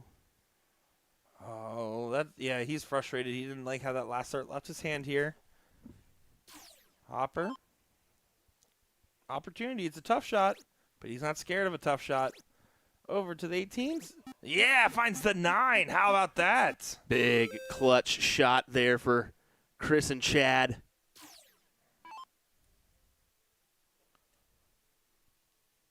And you can see Vince just trying to make a stand now on the 15s. This has been a very back-and-forth affair, especially towards the rounds 10 through 14. Just to give you a little update there, you can see the team that's 1-0 down, currently ahead on that cricket score line. Just to give you a quick little update without the board camera being switched over. We'll try to implement that a little bit more, just so you can kind of see. Oh, look at this. 9 mark, then 6 mark. That's a pretty powerful set of 6 darts there for the team. Yeah, this is pretty much set to go to a last leg decider now, it seems. Hopper here. 3 balls away from being on match point in this final here for your open singles, or open doubles, not singles. There you go, 1-1. Yeah, having that advantage in the king seat is such a big deal. I mean, it is. I get where you can kind of get stuck up in the, hold from, the other team coming through the loser side.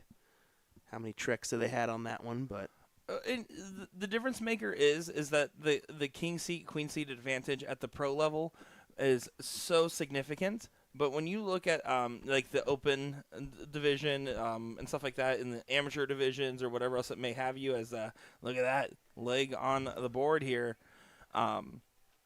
What's important to note is that it is absolutely possible to do, especially in an open doubles bracket, right? That's going to be the difference maker there, is that really there's so much darts in it and so much variance in the game where it's absolutely possible. Back over the men's match. Potential last leg here of our final.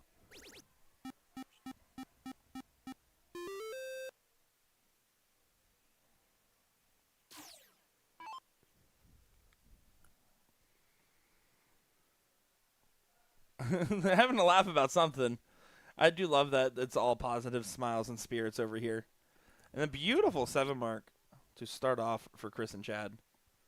With no close there, this is definitely a little dangerous. You can see Smock really excited. He has to pace himself. It's easy to get too excited when an opponent misses a shot and leaves you with a very wide open board. Look at that. First start, just in a different zip code. He even had to walk off and said, whoa, settle down. Trying to settle in. If you're not sure, go back up. I agree. Just go back up and convert on some more points. As Nick Teixeira currently acts like he's throwing at a dartboard, testing out his throw, making sure it's good. You playing in the open triples tonight? I'm not playing with you. You didn't even cash in the blind at all. Oh, my gosh. Get out of here, Nick. Combined, we're going to throw a 4-5 together, so whatever. That's true. I can't believe you're going to throw a .5. Oh, beautiful stuff from Hopper. Hops it on in. I just want you to let you know that you definitely insulted me and Hopper there, and he let you know. I Hey, didn't insult Hopper. we were a good team. We were a Hopper good team. did his part. It's clear he's in a final. I hate you. I hate you. Oh, boy. No, jokes aside. Will is better than Sean Green at darts. That's what matters. Significantly better. Just trying to get the close on the 17s here. Nothing fancy. Big old single. That will do. Just to take a look at that women's tie break here real quick. Lori coming up with the advantage, having those 20s. Attack the 19s. 3 of them. Yep. We hear a little roar in the background for Lori. She closes the door on that number. Oh, and that last dart's pulled. He knows that he pulled that dart. He kind of short-stroked it here. Hopper here. 3 18s is massive. Don't say it, Nick. Don't even say it. Can I please say it? Vanessa cheated. See, and She's got long arms. that last start there, that's bad. That last start there for Hopper, he goes for the trip still, and it was partially blocked and kicked into that trip one. Getting the close on that number is just so important. I think I would have preferred just to go towards the single or double wire there.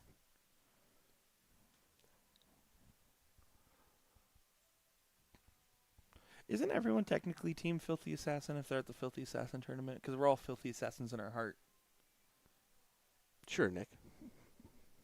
That works. It works. Big single 18 here coming up for the Smock. He goes right to the 15s. You don't want to give up too much ground. It's only a 106-point lead here, so there's nothing wrong with adding some points to the board. Vanessa long arm stocks. She posted that too, which is even funnier. Lori's not going to be happy with that turn. Sorry to confuse you folks, but we want to try to splash in what we can. We figured, why not try to create that scene for you guys? At least give you the best image we can of the ladies' matchup. Uh-oh. Oh, that's possible door opener there. This is your last possible chance to really get in this. And if you're Vince and Jay, you have to. You have to win this. Single 15. Single 15. And does drill the last one. You can see the other darts were releasing a little bit early and kind of floaty. That last one, he really drilled it in there. It is a big find. And honestly, again, I would just prefer a start at the 20. Play conservative here. Lay it up a little bit. And you see, he drops that first dart. Just settle yourself. Grab the points. Feel less pressure. Make them do all the hard work. You have the seat. Yep. You have the seat. And that is big because you only need this leg and you're ahead in points. And you've got that upper hit. You've got the 20s. And they have a significant lower number. Yeah, that's absolutely 60, right here. 45. That's what you need to think. I got 15 points the advantage. And yes, I'm The physically giving it. pantomiming from Will is amazing. Yeah. Oh, yeah. Look at that. That's huge. That's big. It is big, but one dart here from Chris. He needs a 6 mark now. He needs a trip 20 for the trip 15. But he gets a lead. Ooh! The 1-0 out. Pretty good shot there. So now Vince going to be feeling the heat once again. Trying to just, you're thinking to yourself this whole time, man, I wish I had an opportunity to just get rid of those 20s. I want the point lead to be a little bit closer. Like right there, now you're within 16. If it stays within that range, you're going to take a shot at these 20s because you want to get under 50 points, preferably under 25 points of a difference if you're going to do a shot like that. Yeah, see, now this time he's going for the settler darts going upstairs. But not feeling settled. Folks, over 350 of you joining us today. We appreciate it once again. Thank you, Spectrum, for now. Hashtag not sponsored by Spectrum. But thank God it's working. Oh, point lead. Stay there. No. I think you take that shot, especially in that moment. You got to take the kill shot on the 20 eventually. If you have the point lead on a 15s versus 20s, you have to shoot that 20 with it while you have that point lead. You expect this to get partially buried. Because now, I mean, you have to hit, again, a 4 mark before getting the same shot. So you're asking Vince to hit a 7 mark now. When you had one dart in hand, you can hit one triple. You're good enough. You're in the finals. Needs to find trip. Ooh, well low. You can tell this is a nervy final. Yeah. Oh, yeah, for sure. Big money on the line, too, so.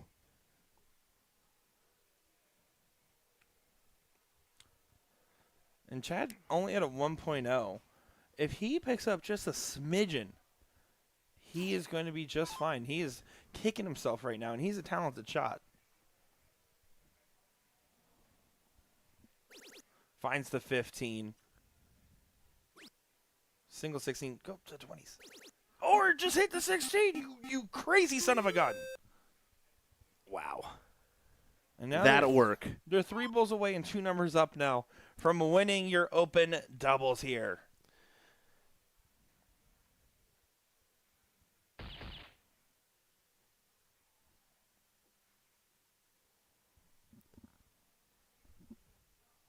And Chris did this a few times last night. Just 3 bulls needed. Collect on the Hattie, as you'd call it, in 01 to win the match. Ooh, about had that double. He wanted it done and dusted there. Vince needs to have a little bit of magic. He needs to do the Will Stewart patented Deadeye here. You can still get the point lead. That's an awkward angle.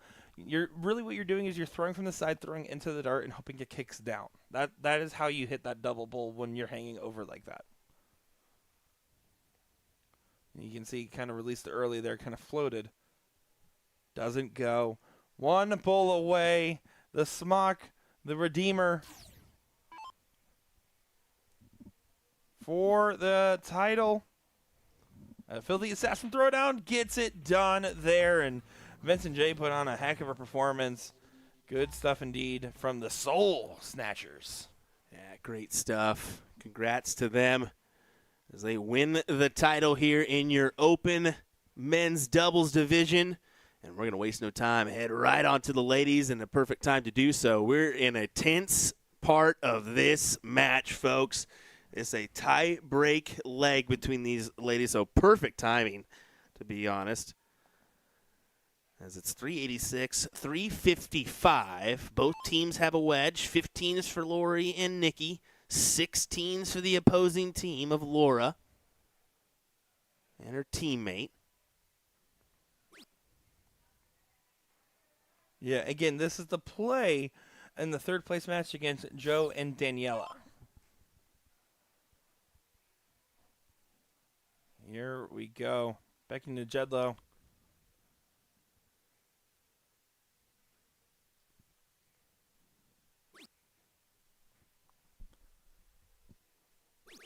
Gets the close. Back to the points. Yeah, collect on the big trip 16. I played her last night, and she is a great shot. She's real deal. She is a phenomenal. All 4 of these ladies are certified real deal, but yeah, definitely impressed with Becky's form as of late. Yes. She got 3rd place in the women's singles, losing to Liz Tynan and Laura Lyles. Yeah, at Rockford. Okay. There's a couple good players ahead of her, so. Here we go. 66 points separation here, meaning you can go right at those bulls. If you hit a single 16, it also adds a bull if you need to.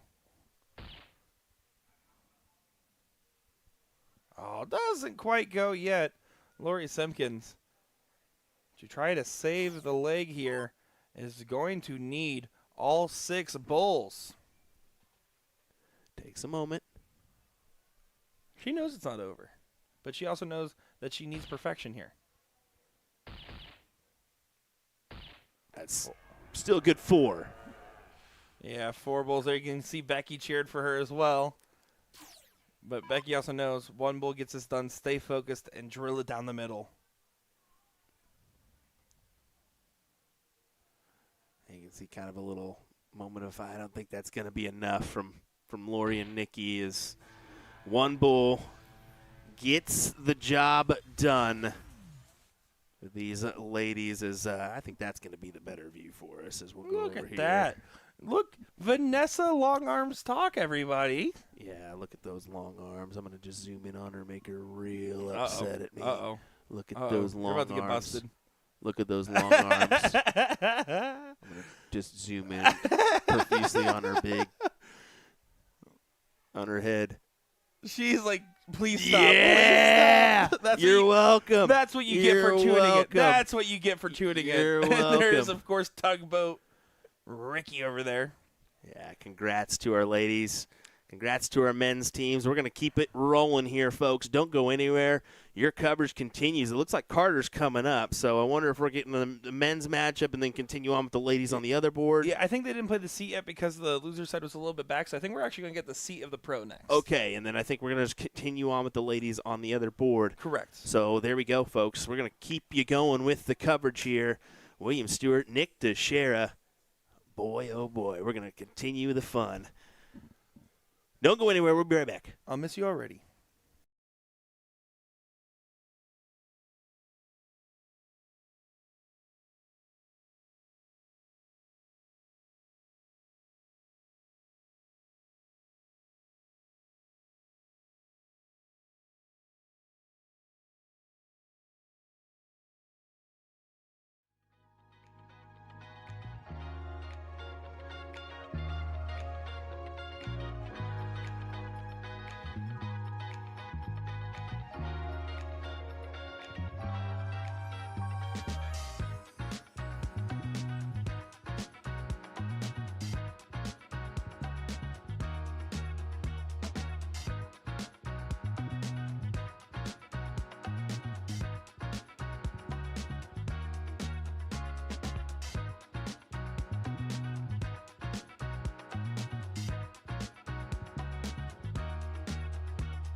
Here we go. Time for the King Seat match in our pro doubles bracket here. And this should be an absolute thriller that we're going to be looking at.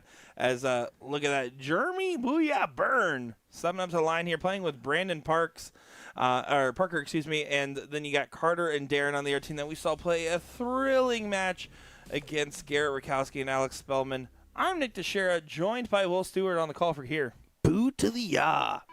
Boo to the yeah. I told Jeremy, and you guys saw there the diddle. I said, Jeremy, if you do something cool, give it like a good old like Gerwin Price, but you could do it with like a booyah.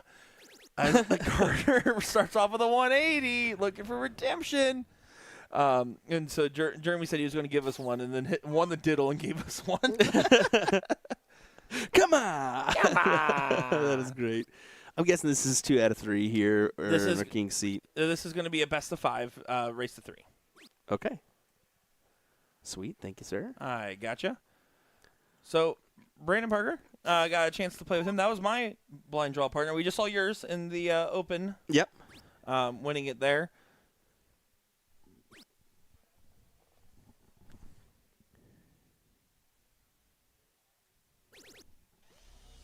Here we go. Auckland finding 100 in there. Jeremy Burns setting at 401. Wants to try to put some pressure, knowing that Carter started off with perfection here.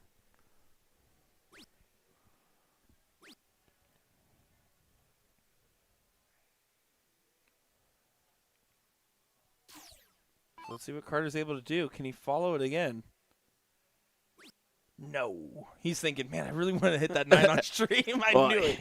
I knew he was thinking about it. Yeah, it is unfortunate. We really didn't get that one for him. That was his first one, too. It's okay. He exclusively blames Darren. He's like, Darren, you're the whole reason. You weren't there. If we started first, it would have been on stream. I could have been clipped like Robbie Wisman. Yeah. Robbie Wizkid. We'll see him. I think he said he'll be here on Sunday. Good. We should see some more folks in here. I mean, we were honest yesterday. We'll be honest today. A little bit lighter than we anticipated our crowds being here for this one. Really light compared to what I anticipated happening here for this one. So it is unfortunate, but if you're in the area, guys, come on down. Support this thing, whether you're male, female, youth. It doesn't matter. I mean, come on in. Dog, cat, mouse. I will say, Brandon, not 21, so you can come in here and enjoy yourself and play some darts. Why not? Yeah, Brandon, I believe he's 19 years old.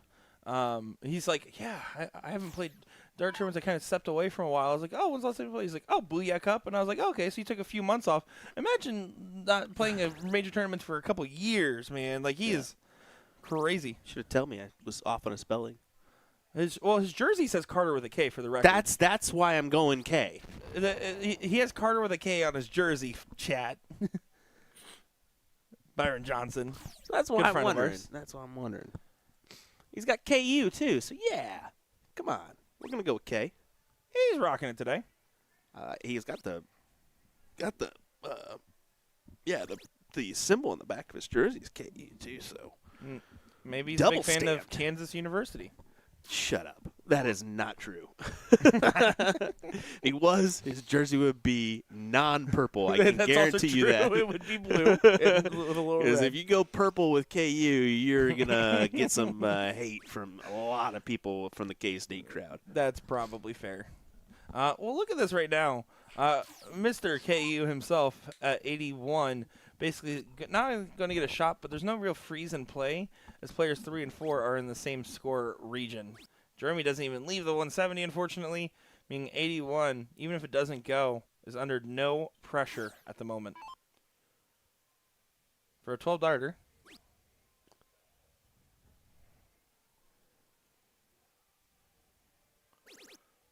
Went for the trip 18 for double 10. I was looking at trip 14 there, but hey, that works. Gets all the way down to 10. Brandon Parker here. Very talented thrower here. Just trying to get settled in on the stream board.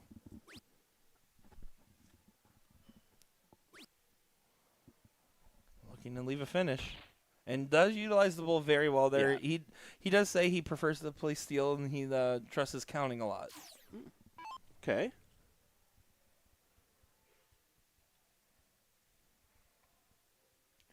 Darren over there having a 30-minute discussion. That's Darren for you. I love Darren. He is seriously one of the nicest guys. Match? What match? What are you talking about? Guys, I thought this was just and it's with Jeremy, his opponent that he's talking to, which is even funnier. Well, we'll step in, probably have a big round here. Watch. Oh, yeah. He's able to just lock right back in.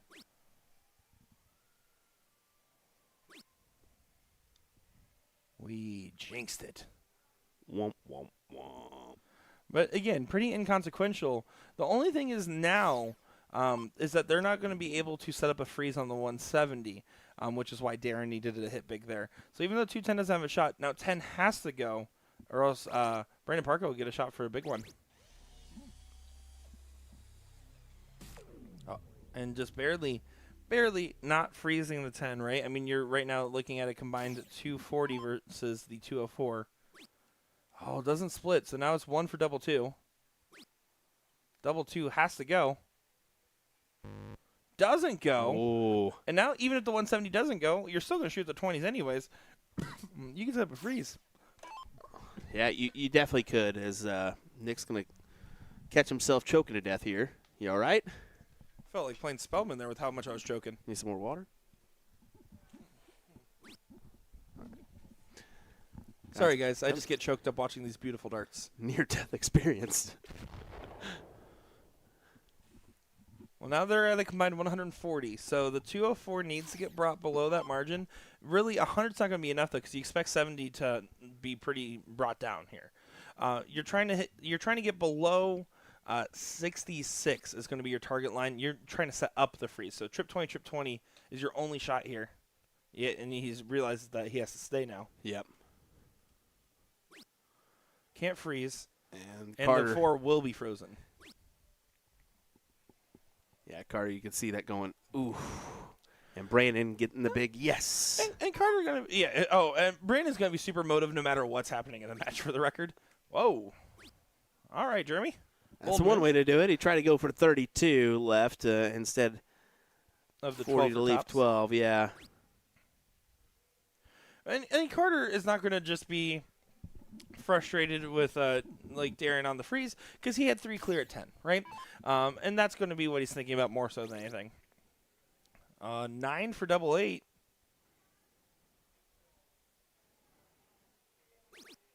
Whoa, that was a nervy dart. Now you're going to hit 9 or 7 to leave 4 or 2. And 164 will get a look from Auckland. Yeah. So 164 has to go. This is a leg saver here in this one. What a time this would be.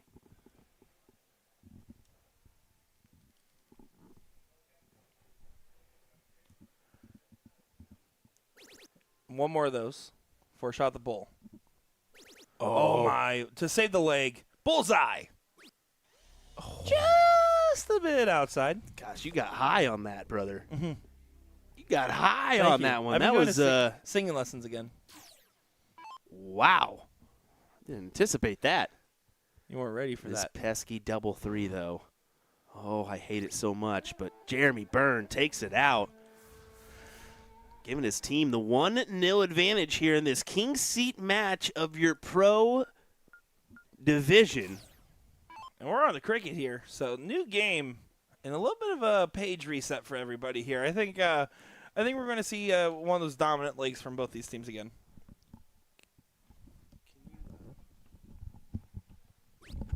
I'll just say, can you look up the I don't know why I took my heads off. Can you look up the ladies? Yeah, see where they're at in there. Did that get called? Really? They haven't been going to the same board numbers on there. I figured. I'm just going to double check because it looks like they're over there. Hold on. Jeremy Byrne trying to get stuff going. Only a 2 mark on the 19s. And so, I mean, and most of you guys in chat will probably know this. Jeremy Byrne actually can play darts particularly well. He's just one of those guys that has been able to lock into it and practice what he preaches because he sponsors players, but he also can play at a pretty high level himself. On the other side, you look at someone like Brandon Parker, and it is literally a lot of untapped potential there. I had him go first the entirety of the night, except for a handful of times where he said, you know what, go ahead and start us off here. every warm-up game we played, he shot a 4.5 or higher. And I remember we were playing 0-1 when we realized that we were going to be partners. We were practicing our fat ball 0-1, and he threw back-to-back 12-darters on me. So, I mean, the kid can throw. So you're having a dual-threat option here. I'm actually kind of, for that reason, a little bit surprised that Brandon's going second in this lineup. And look at that, Carter not wasting any time in this leg and finding the 7 there. Jeremy now pushed over to the 16s. That dart was an unlucky kick. And the last one was just kind of throwing a little bit of frustration from the second dart there.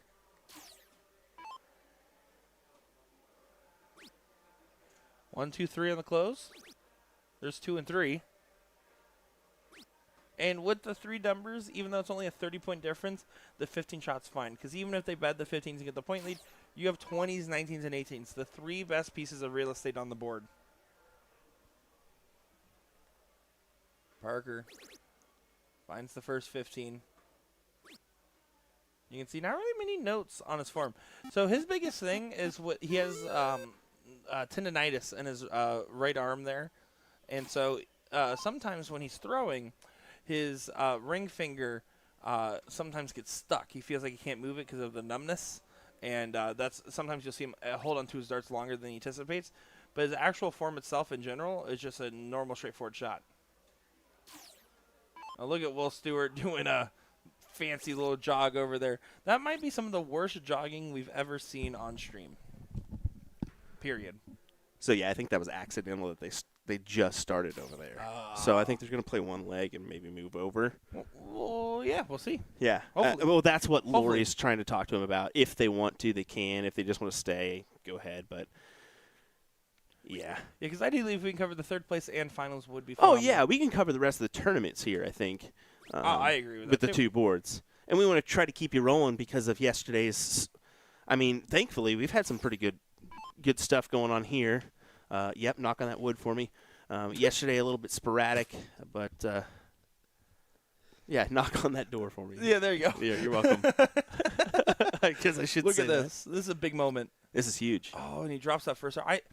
I know this is a little bit of a hot take. Start at the 19. Get the guaranteed single. Take a dart out of hand, right? That you have to throw at some point. Single 19 first. It also builds the confidence before you go for that 2018 shot. Yeah, at least you get rid of one of them there because he didn't get anything. Now the reason that you shoot at the open 20s there instead, the logic is, well, if you hit the single, it bails you out on the second dart to go back to points rather than the third dart Yeah. if you went single 19 to the 20s. In that case, though, I still think you have to have the baller confidence shot, especially 15s versus 3 different numbers. Those 20s were well off from Jeremy Byrne over there. No booyah from him on that one. Unfortunately not. Unfortunately not, but Auckland also struggling a little bit in this leg here as he kicks that line into place.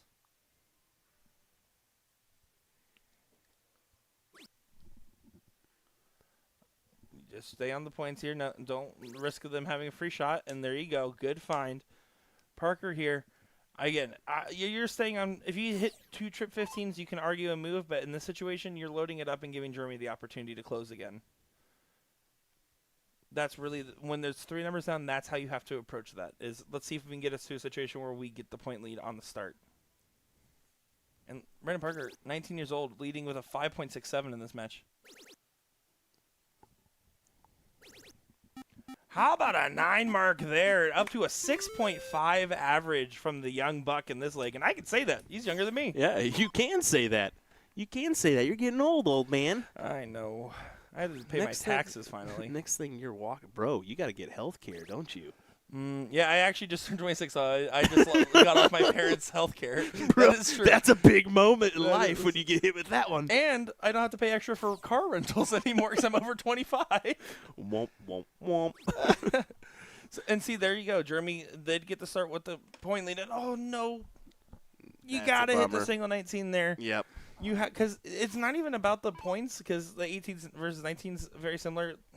It's about taking away the dart in hand, especially with the fact that the 15s are gone now. Will he get punished? Will he get Just punished? a single. Brandon's saying we might get away with this.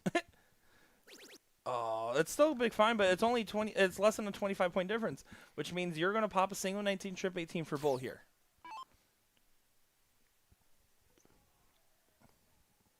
Here we go. You can see Brandon stands all the way to the right side of the Aki. Trying to focus. He knows this 18 is important to find. The ladies are coming over. Does get on the last dart there, averaging a 6-0 in this one so far. And Carter now needs to find 3 bulls. If not, Jeremy gets a shot for 4. Carter had to walk off the line there, reset himself in this moment. He knows that this is an important leg to win. You don't want to go 2-0 down, and 4 bulls is more than doable. He needs to find a double now. There is a single. Double bull for Carter. Under wood, under pressure, under... No, he doesn't under-deliver. We almost had that call. Does make it a 1-1 scoreline here in this one. So 1-1 here going on into leg number 3.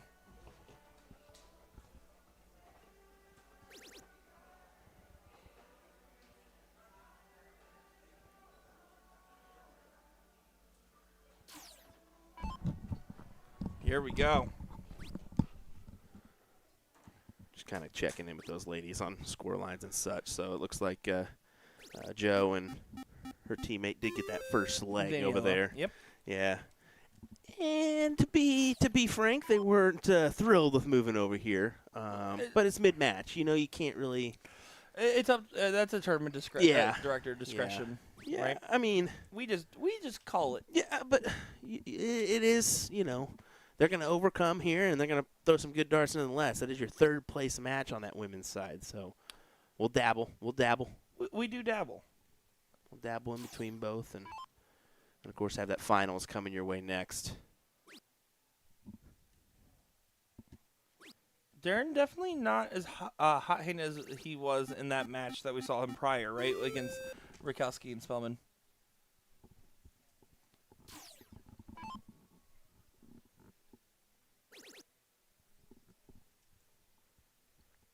And Jeremy does find 6 there. You can see he's frustrated because really he has kind of a rapid-fire stroke sometimes. He doesn't feel like he's collecting on all 3 darts. He's collecting on 1 dart pretty consistently, sometimes 2.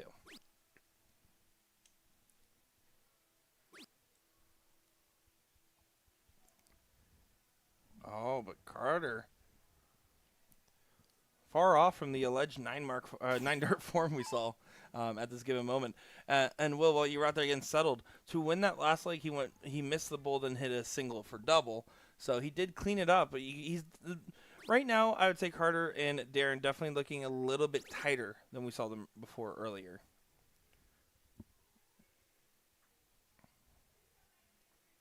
And Parker was only 4 there. Let's see if Darren's able to close that distance.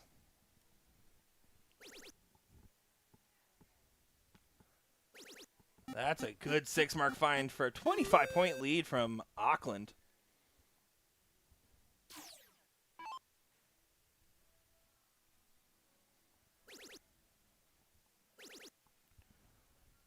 Oh, that was almost a booyah. He was about to give us one. He was about to give us one. He was about to. You saw he even looked towards the side player cam.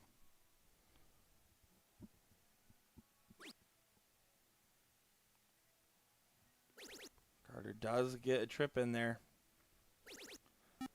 Fine 7.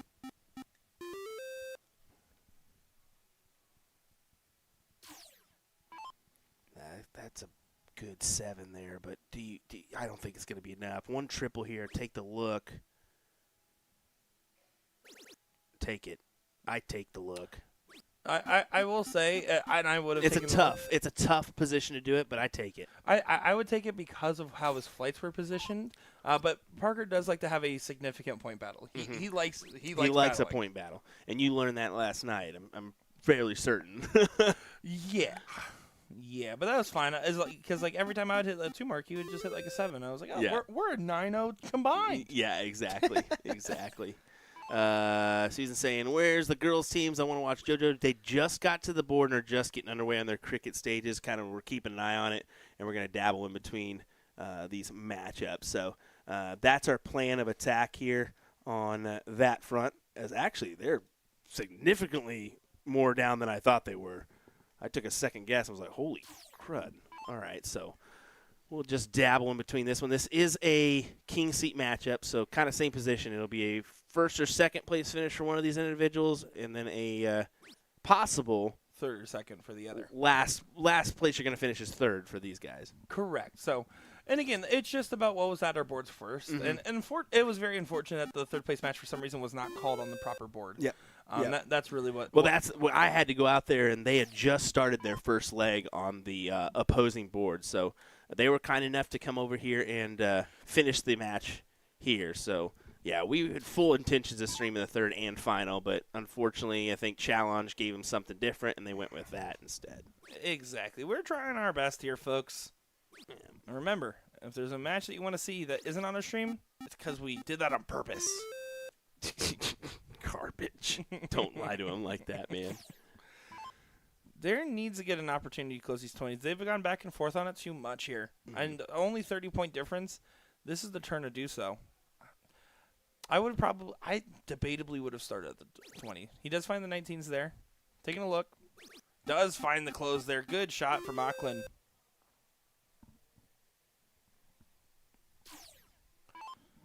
And Jeremy Booyah Byrne is trying to get a barnyard burner here. But only a 3.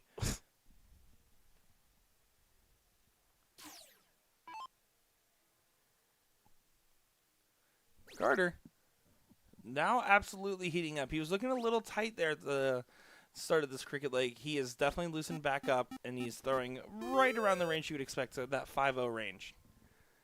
See, this is kind of a big moment here in this match. So we're just going to keep it here for a second.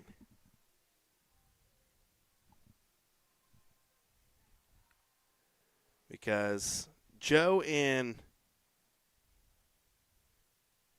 her partner, is it Daniela? Danielle, okay, I keep on confusing that one, are currently 1-0 ahead, and this could be a close here. She opens up the 16s first, Nick. Yeah. There you go. We get our board camera switched on over. No, you didn't go for 2 15s. You got the point lead and the close. Whoa. I agree. You've got to take that closure there, right? Yeah, you hit the first start trip 16, which I do agree with. Go single 15, single 15. You had a 4-point lead, I believe it was, or a 5-point lead. Okay, we are keeping an eye on that king seat too, but yeah, this is coming down to a few clutch darts here on this one. Trip 16. No, stays there. Najedlo wanted to get the points. And now opportunity handed back over. All over the wire. And last one just got away from her just a little bit.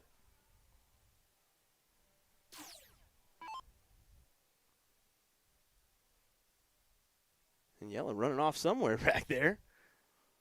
Maybe grab a drink.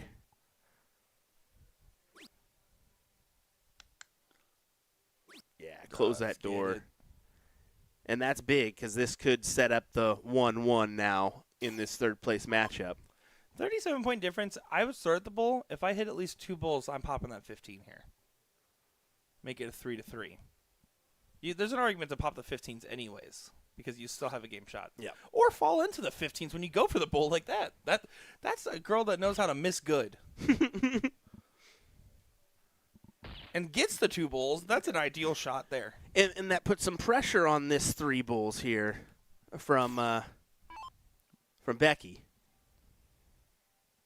But she hit this a few times last night on me. A couple hat tricks, which is really nice. Like I said, she's quite the player. So Absolutely. We'll just hopefully settle in here and hit the 3 and then make this a last leg decider. And if I'm not mistaken, I believe Becky and Brandon Parks are playing in mixed doubles together. That's a good team. Oh, what a beautiful shot. There you go. 1-1. Now they're going to take a minute. They're going to have to diddle and so on and so forth. So we'll head back on over to board number 1. As Brandon Parks has his hands up in the air, I wonder if it's for happiness or not. As Darren makes fun. Ooh. Whoa. That's awesome. Glad we caught that little exchange. Right, and then right. now laughing about it. That is awesome. That is great. Darren just going to try to grab these 16s here. Could you really use it? He's all over it. Stay there. No, he moves to double. And I don't mind treating the double 16 personally, but just where those darts were positioned, how much of a line he seems like he had on the trip, probably could have just rode one of those darts in there, take advantage of the marker.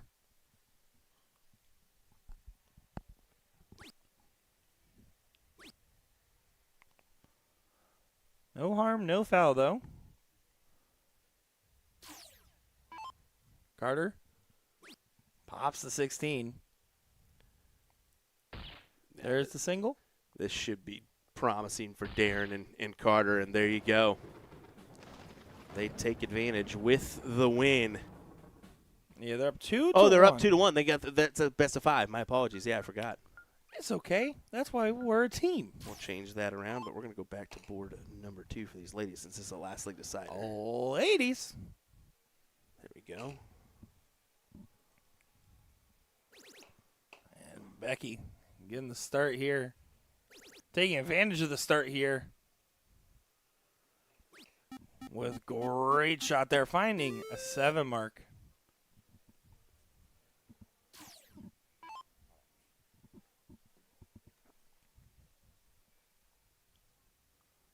Trying to get that composure.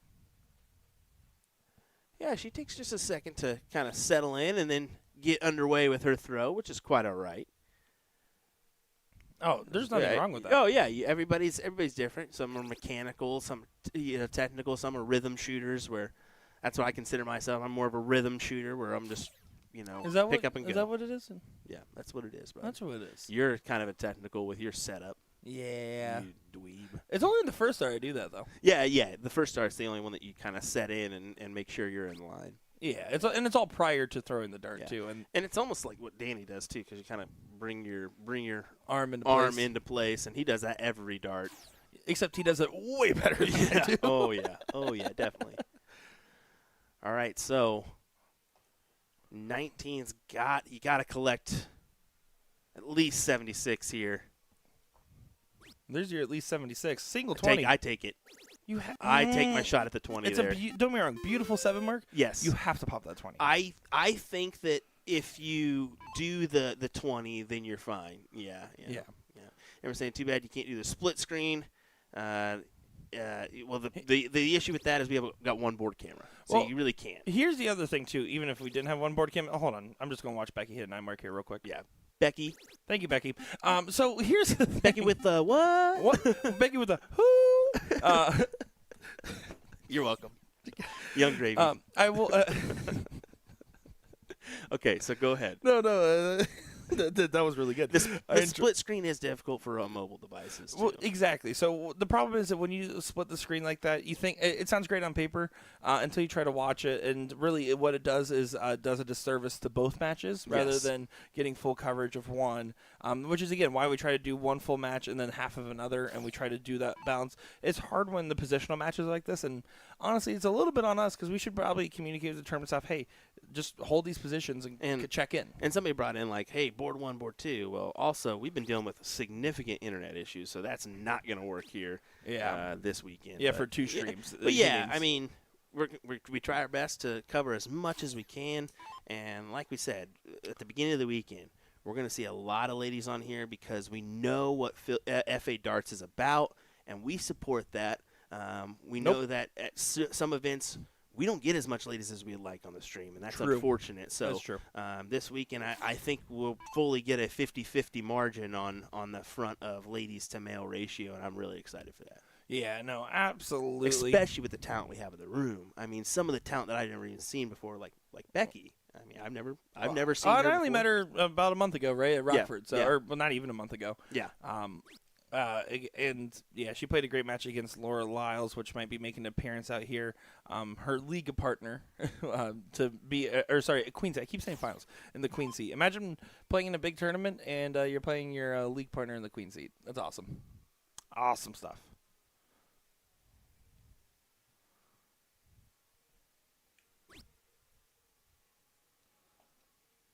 Trying to find that 17.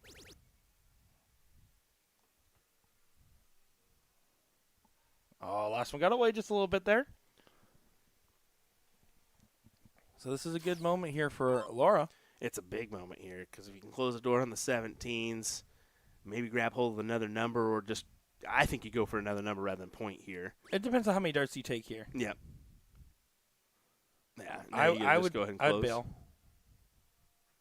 I'd bail on that last dart. And the only reason I say that Just to keep it above 100? A single is above 100. Yeah. It takes away the shot at the 20. Or they can shoot it, but they'd be down. Just a reminder, last leg decider here. Checking in on that other matchup. It looks like Carter's going to have the look here to win the match. He's got 45 remaining. Is he on a 9? No. I don't care. No, no, but he should be able to take this out. 45, I'll kind of keep you updated.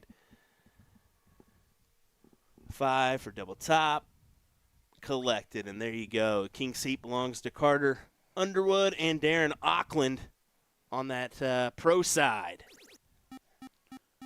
Well, does find a trip 15 there, so just continuing to push the question of, man, can they keep up this form going into this final? As that's starting to be what it looks like, and they're not out of it yet. But I mean, right now you have to basically bet the 16s and pray for some assistance from the other team.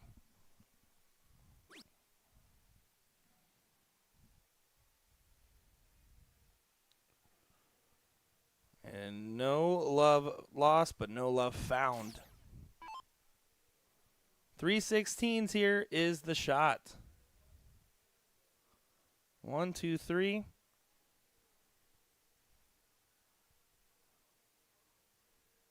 Look! Oh my gosh! I just realized her dart motion. Yeah, Where it's she, there, like, yeah, she kind of brings it in. Flicks the wrist down, flicks it back up, pulls back, and Yeah. then throws. Yeah, That's very It's interesting. difficult, very difficult think to be consistent with I think that. what she's doing, trying to lock her wrist into the actual form she wants, so she like kind of snaps it back. Well, she's also kind of got the Joe Cullen elbow. It's Mhm. kind of a chicken wing-esque style.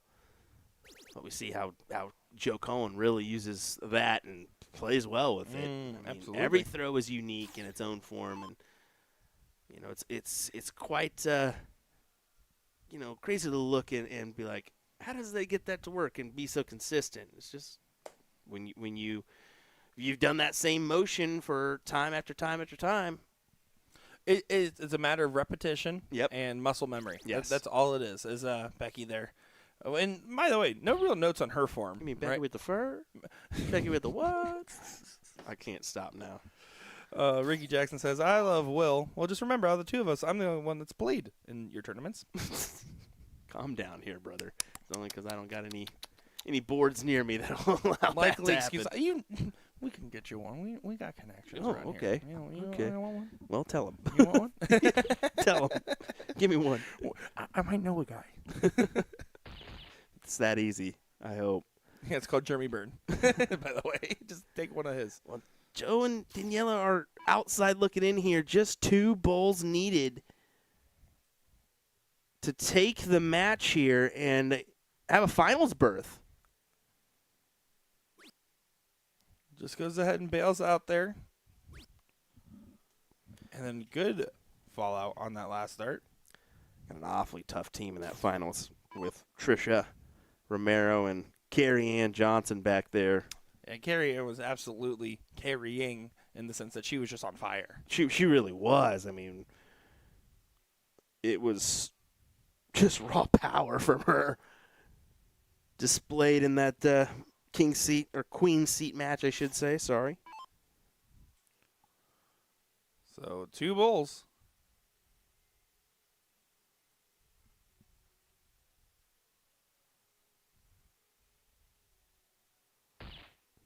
One more bowl for Najedlo.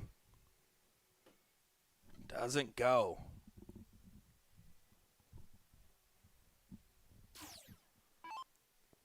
So, a little bit of a saving grace here. You find 3 bowls on this visit, start asking the question. Laura's feeling the pressure a little bit.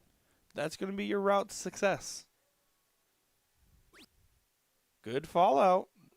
Really need to drill a double bowl here, though, and that's going to be hard to do with that dart hanging over top, Will.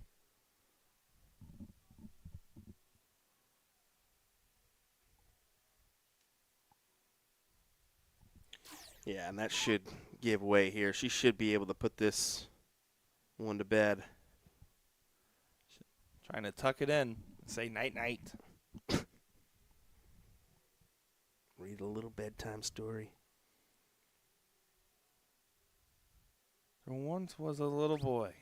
His name was Will Stewart. One day he said, I could stream darts too.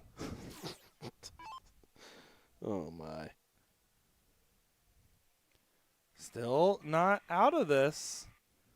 No game shot here, but again, just 2-3 bowls. If you can nail a double. No. Doesn't go.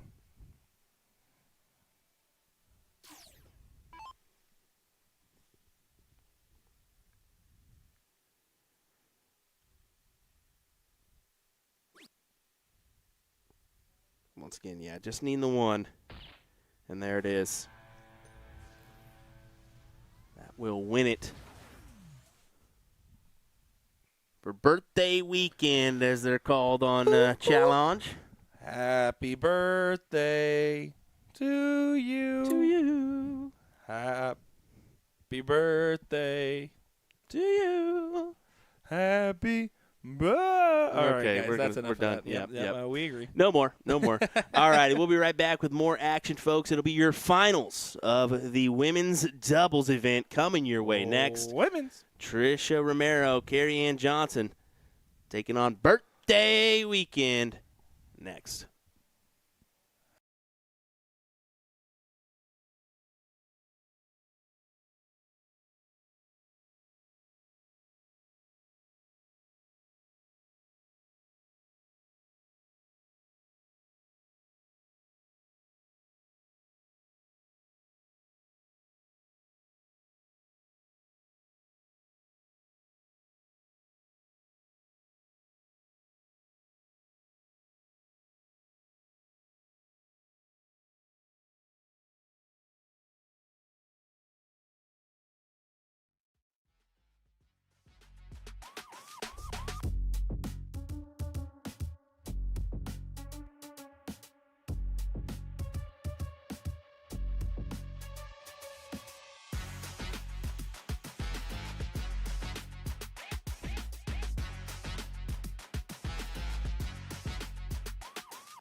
All righty, folks. This is, of course, not your women's final. This is your women's final, everybody. Yeah, sure, okay.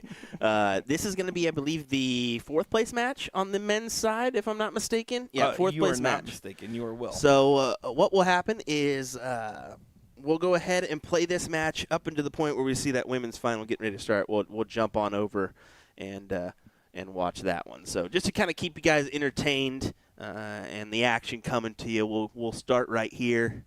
Like I said, work our way over to the women's match ASAP. Exactly. And great question here from Bianca saying, so I see it's zoned in the player's box she's referring to.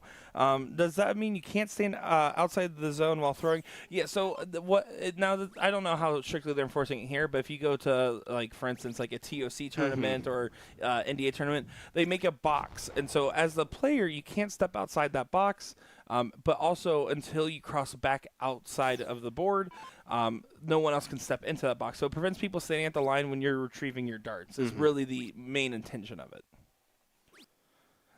That being said, at this tournament, I think it's just more so there just to remind people. I don't think it's really something that they're strongly enforcing. Like, technically, Garrett's not supposed to step into that box until the board's fully clear. That's how a normal player's box would work for soft. And it's really just a soft tip thing. Is where one of the only places you really see that. That's more soft tip because I know on the steel tip side, once that person clears that line, you can step in, but they need to walk outside of your.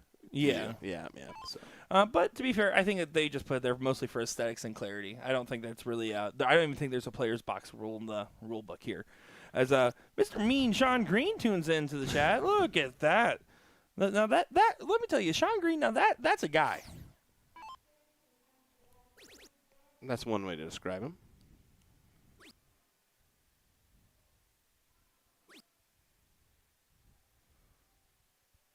Does find a 97 there. Not really going to feel like enough, but they're still out in front, so no real questions.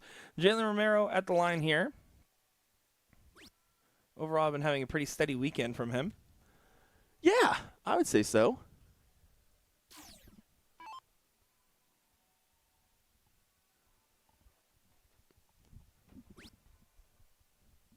Garrett going to be able to get enough in here, especially because Jalen had a lax turn there to get his team out in front between him and Spellman.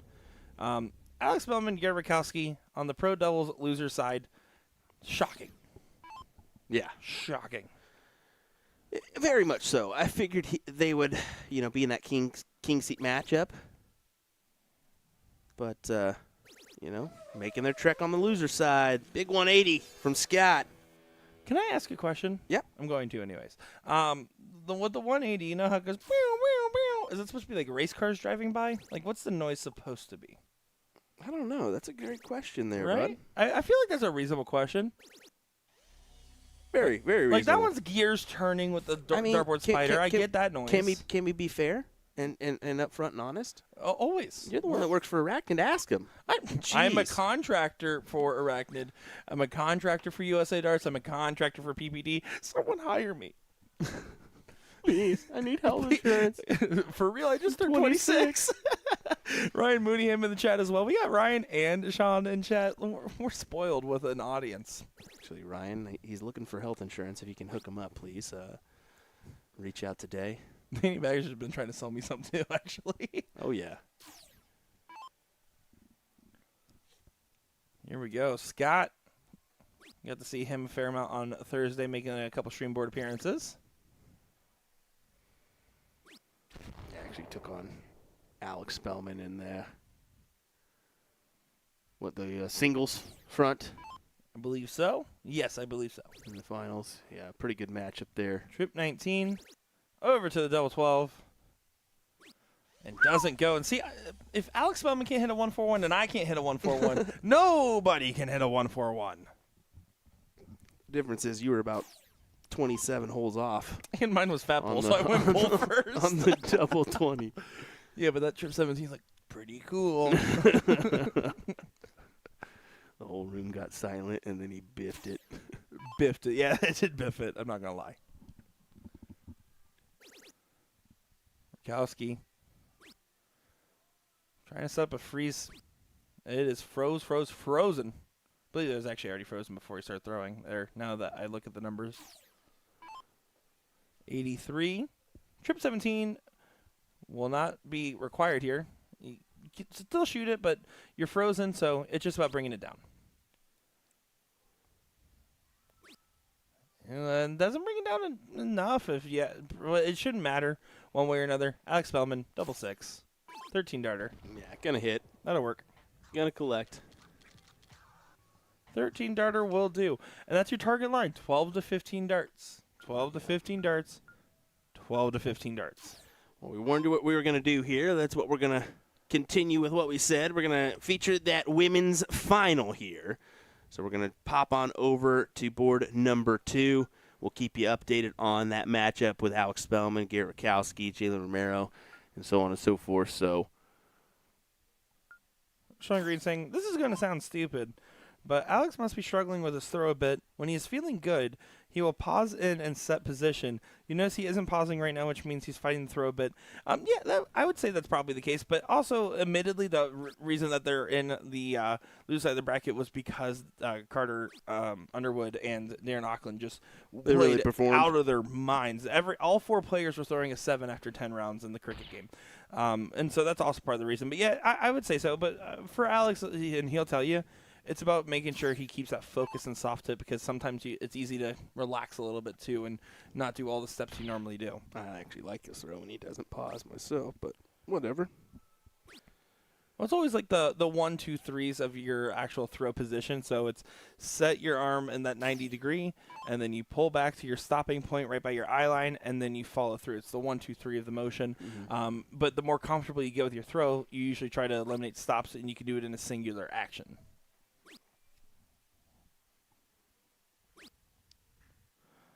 A little bit of a false fist pump there is a little bit of a struggle bus in the first leg here.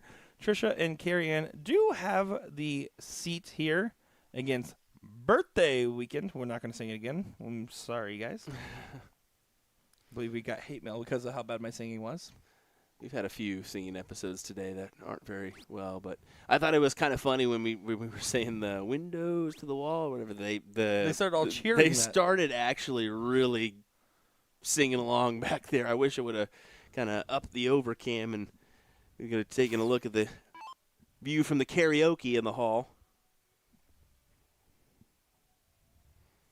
I think we're going to have a little lapse in coverage to be fair. It looks like 3 p.m. is the next event, and we're on track for just a little break, it looks like. So yeah, and we're going to be covering the mixed events there. I don't believe, or we might. We'll figure it out. I mean, we'll see where the open trips is. I know Nick may be putting on a wig to help out the cause tonight. What? It's open trips, any mix or combo. Oh, I didn't even really. I guess I didn't. There's no wigs necessary. Oops, I didn't realize. It is just a 120 or 160 cap that you have to fit your team in. So now, definitely, tomorrow is mixed. There we trips. go. There we go. Or no, sorry, just women's or just men's. There's so no mix. That's once again that goes to show you my lack of soft tip. Even though I do soft tip tournaments and stream them, I don't play them. Guys, favorite thing that Will said this entire weekend was when he was playing some split bowl freeze 0-1, and he turns around and says, "Guys, I don't play soft tip. I don't know what to look for." And I say, "Yeah, you only know enough to commentate it professionally." Yeah, exactly.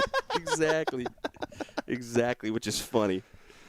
Oh, that's awesome. Which is funny. But yeah, it is open trips at 7 p.m. It's open. Guys, if you're in the area, come on over. Yeah. We need a third. Another funny thing I did last night was What'd you do? 47 left to go. This is just single out. And he goes, "Yep." I said, "Okay." 15, 16, 16. All right. And to be fair, you shoot that 16 on the inside wire for the double. Oh, I was like, this is terrible. I hate this. Terrible. Just terrible. All righty. So some tough darts being thrown in the early stages of this one. But Becky could take the front run here with another bull. Ooh. Vanessa's saying that we could be a trio in the open trips. I need a trio. Ooh. I don't think we'd fit the 160 cap. Let's see. I'm a 73. Assuming we're about similar ratings. So, Vanessa, you're not a 20. That won't work. yeah. I'm going to say that ain't going to work. We're both about 70s.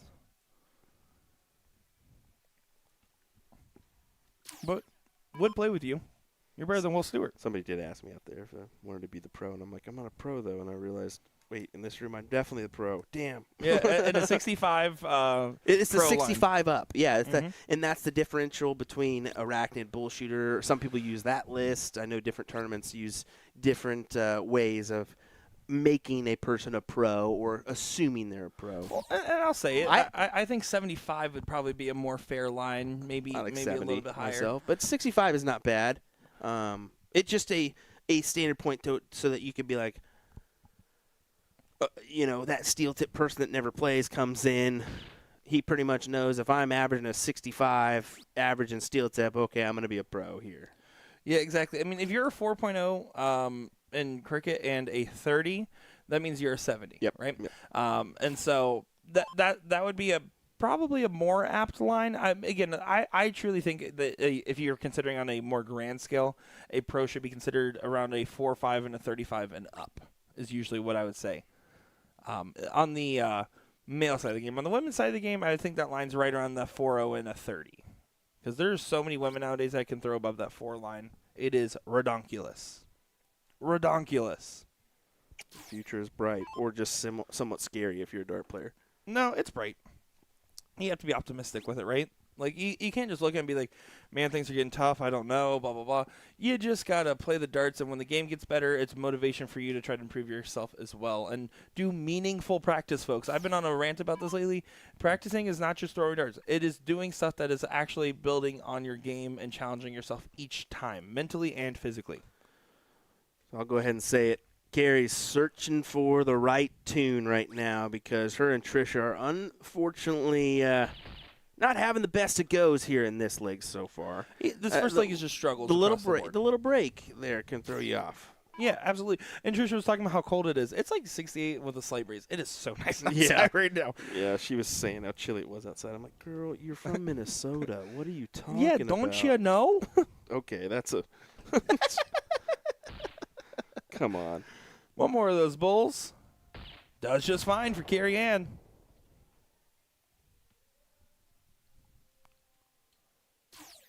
So 199, doing just fine.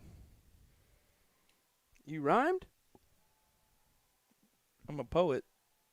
You were supposed to continue the rhyme I there. don't remember the rest. Okay. That's all right. Great bull. Another? I felt visible disappointment from Will Stewart. Yeah, I was visibly I ain't doing disappointed no time on this rhyme. there. Man, it's a crime. There you go. You're welcome. And play that chime. No. This is miserable for us guys. Yes. I'm sorry. We are sorry. Oh, man. Yeah, well, look, another round here for Trisha where it's just not, and you can see it back there, just minute margins of not being able to capitalize on a few bulls there.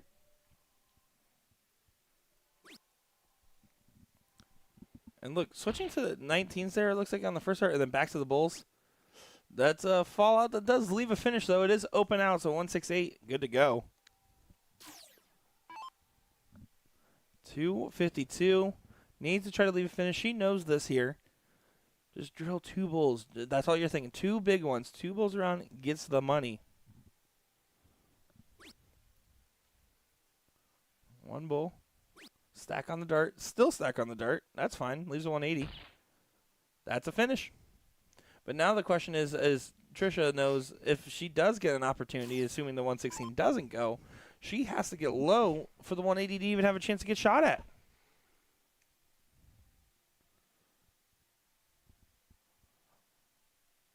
If you guys are curious about the men's match, the back-to-back 9 darters were just thrown. Get out of here. No, it's a pretty interesting one. Game 3 right now. Alex Spellman and Garrett Rakowski going to be up after this leg, or after this 9 mark from Spellman. So that should give way for the leg for them. But like we said, this is the final of the women's matchup. We're going to keep it right here for this one. We're not going to be dabbling in between both for this matchup. Yeah, we got Just the finals. Just here. out of respect, that is a 4th place match. So, yeah, I mean, plenty of time to continue on with the men's and have a couple good matchups after this one. Alex who? 238 combined means that this is a guaranteed freeze on the 180s, assuming you hit at least 10 points. I guess 15 points. Yeah, and that does it. Spellman, Rakowski, Best, Scott, and Jalen for the win there. So, which means they'll be setting up for the third place match. And with the pacing, we're going to cover this final in full, and then probably I don't know. I doubt they're going to hold the third place, but they might. If not, we'll go right into the finals after, which they won't start until this one's done. Yeah.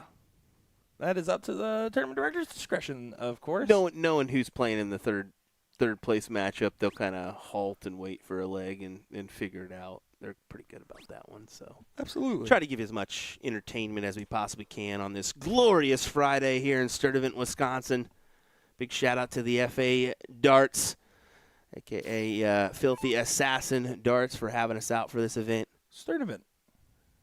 Of course, Jeremy Byrne, Booyah Darts as well, here on site for your supply needs. Bullseye here for Becky. Here's your shout out. No, over to the double 16. That's fine. And hugs the wire on those last two darts. Beautifully thrown. Again, no immediate pressure. Trisha not on and out.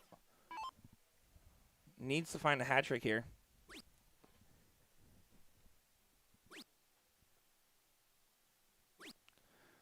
Doesn't get it done. 47 points, not going to be enough, as this is still frozen on the 107. So 115 doesn't even have to go, but of course you want to keep that pressure up on the freeze here. So you're going to think, let's just try to drill it and get it done. And if not, hit some bulls along the way. Stay on the bull here. Just get down to 12. That's fine. Oh, a little bit of trouble. Does find the bull. That's a huge last start.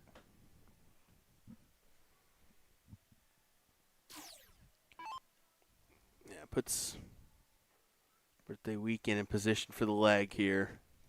That 1-0 advantage.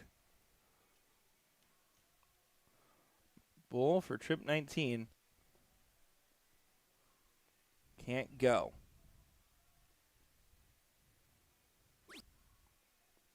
Bull trip 16 is probably the shot here. Yeah, pull her as far as you can down.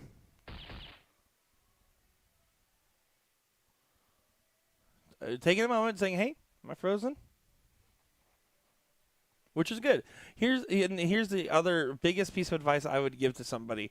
If you're not sure, if you're not comfortable in this format, if you're a Will Stewart of the darting world, what you do, respectfully, what you do is you just turn around.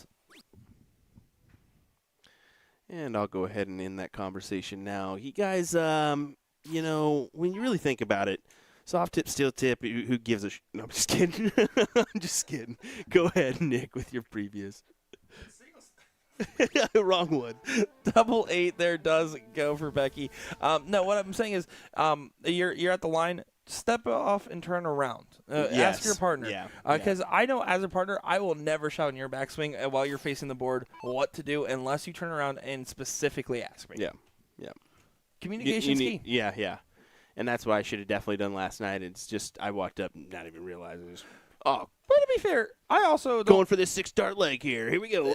They're too juicy to not go for. Yeah, to be fair, I would have done the same thing, honestly. If anything, what I would have done is the slightly different shot order of going the bull for the 17, then back to the bull, maybe. Mm-hmm. Yeah. But even then, it's a 6-star. You have to go for it. It would have been so cool. Right. Instead, he got 30th place. Dragged Hopper down. Rude. He's an open doubles winner. Just a 2-mark opener for Becky. Carey try to take advantage early here.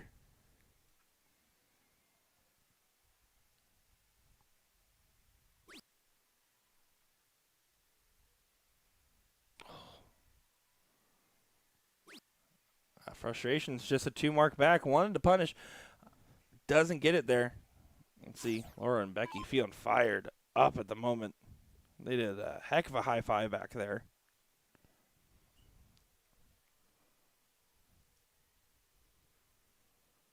Just need to get these 15s closed here.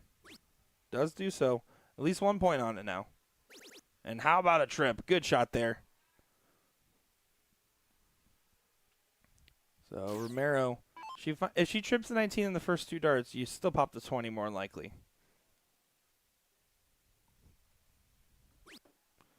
Let's just go ahead and pop on the last start here. Yeah, just closes that score line. Keeps them away from scoring more points. And Becky's going to be pretty happy about being able to just kind of run around the bottom of the board, though. I don't think she's going to have many gripes with the situation. Jeremy's saying all these girls look defeated. You kind of get this pressure mindset here from these individuals, knowing they're playing for a title here. I mean, I'll say it. Trisha and Carrie Ann put in a great performance in the Queen Seat matchup, but lacking here so far in this one. But they have that advantage of having the one set their way. So only need to win one set here to take the match, where the opposing team of Birthday Weekend needs to grab this set and then another one in order to win. Exactly right. And right now, I mean, Birthday Weekend's just going to try their best to get this done 2 straight.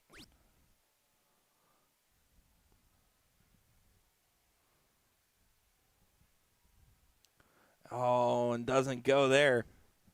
So no harm, no foul. See, we're not missing out anything like I assumed. They would kind of wait a moment for us to kind of get further on in this matchup before they started. Looks like they're doing just that, so. Just 2 18s. That's a close for Romero, but no points. So you expect Becky to be able to just go right at these 18s here.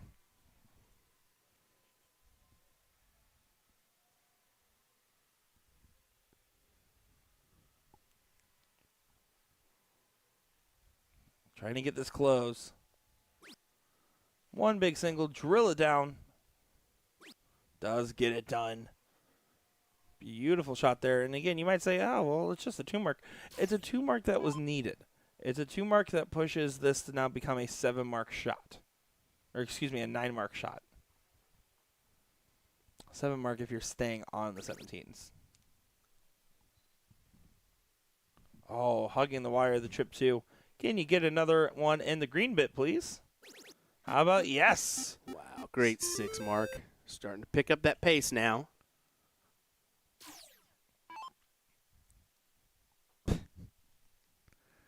Guys, can someone moderate our chat? We got Sugar Shane Johnson in here. Get him out of here. You know, Mike Maloney paid me $10 to just go ahead and make fun of Sugar every time I'm on the mic.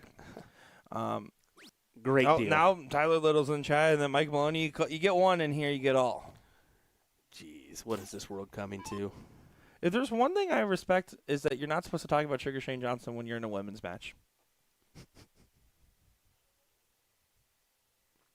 Romero all over the neighbors. Isn't able to kick it through the uprights here.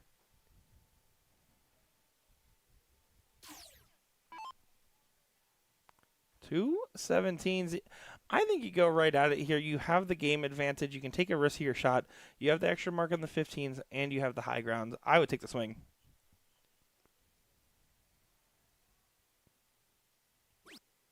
Big 17 in the last.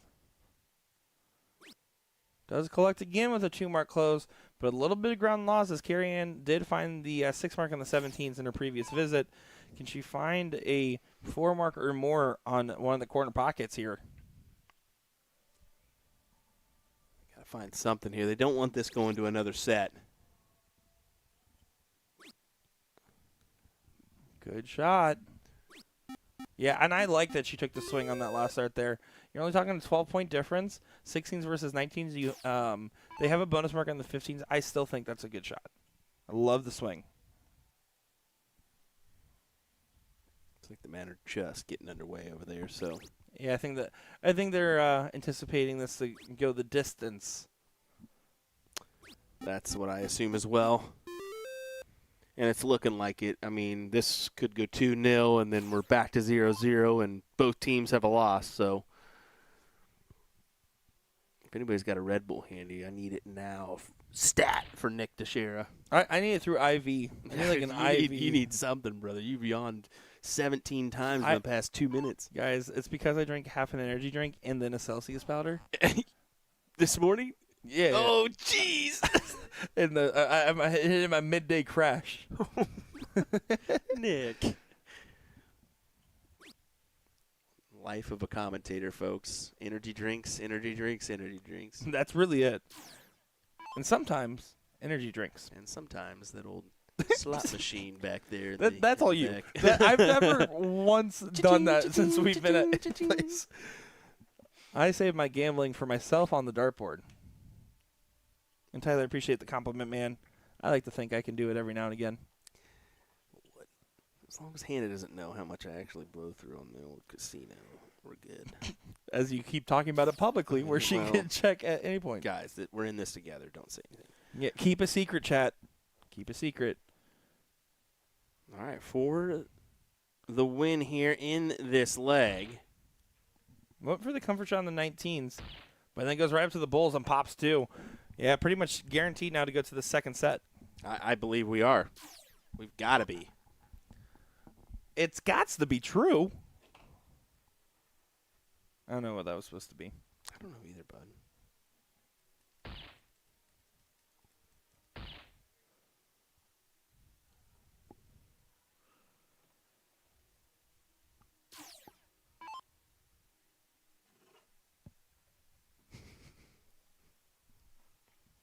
Becky, for the bowl for the first dip of ice cream here.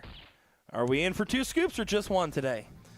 We're going to find out, folks, as we go back to 0-0 on our score line. We'll see if they take a minute or not, as we'll actually let that go. We'll go back to board number 1 here for just a moment. While they get reset up, as Allison Ann offers.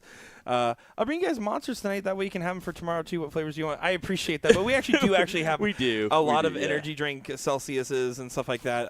I just try not to drink too much because you can't be my size and also have that much caffeine and want your heart to work forever. Same here, bud. Same here. That's fair. You're schmedium. I'm schmarge. Marge from Simpsons? Wow. Homie. Oh. All right, guys. Eat my shorts. This is bad. Eat my shorts. This is bad. This is bad from us. Sorry, everyone. Someone clip that, please. So definitely going to get a look here for Spellman, relying on Garrett a little bit, but. That is true, Matt Dreff. Oh, 166. No good there on the setup shot from Jeremy.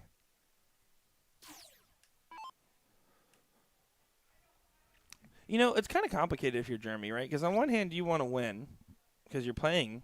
On the other hand, you sponsor Garrett. We're going to do this. We're going to head back on over as they are getting underway once again here on the women's front in our finals. Finals. First dip has concluded. This is a chalk match, so it's best of 3 here. Looks like Romero did start off with a low ton.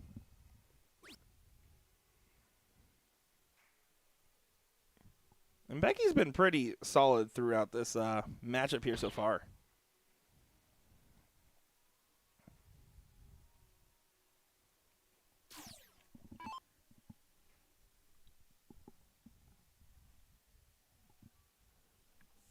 Once again, still time to come down for your mixed doubles, folks. Get in here now. Do it. Do it now. Just run out of work and say I got better things to do. If you guys want, we'll call in fake emergencies to any of your places of work for $5. Yeah, we can do that. Mm-hmm. We can We have cell successfully phones. do that. Now, what type of emergency it is depends on what type of job you have. You working at McDonald's? You don't got that big of an emergency. you probably just leave. Don't say that. Listen. I worked at Steak and Shake. You know what it took for me to call it to work? Hey, sorry, my cat's like feeling a little sick today. I got to go take care of him. Your cat. Fred. I didn't have Fred at that point, but my proverbial cat. The fake cat that I imagined to get out of work. My dog left the oven on, guys. I have to get out of here. There you go, Tricia. Fine two. Back in the groove. The ice cream machine is broken, guys, so I got to go. Yeah, Trisha's definitely picked it up. That first match, she just didn't look fully settled and definitely seems a lot more relaxed, at least after 6 starts here.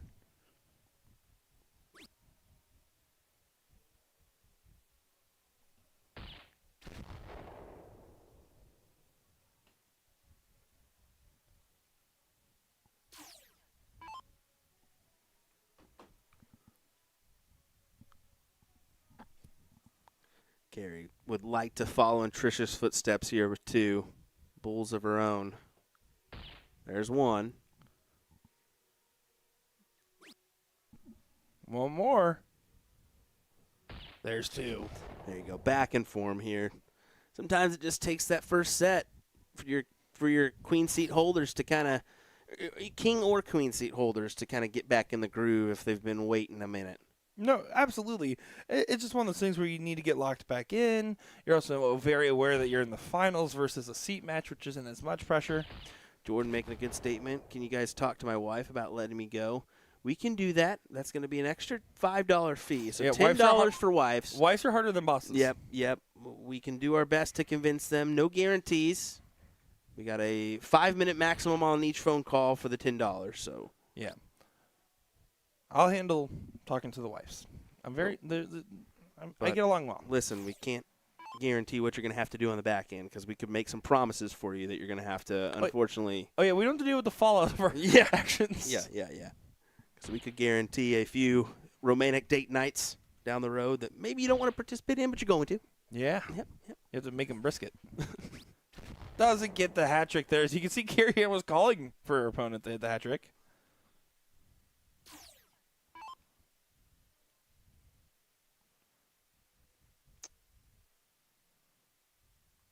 A question, how are the players ranked per levels, AA, BB, or Pro? It's 65 average or higher for the Pro. So once you hit that side, you're going to be considered a Pro on that front. So there you go, sir.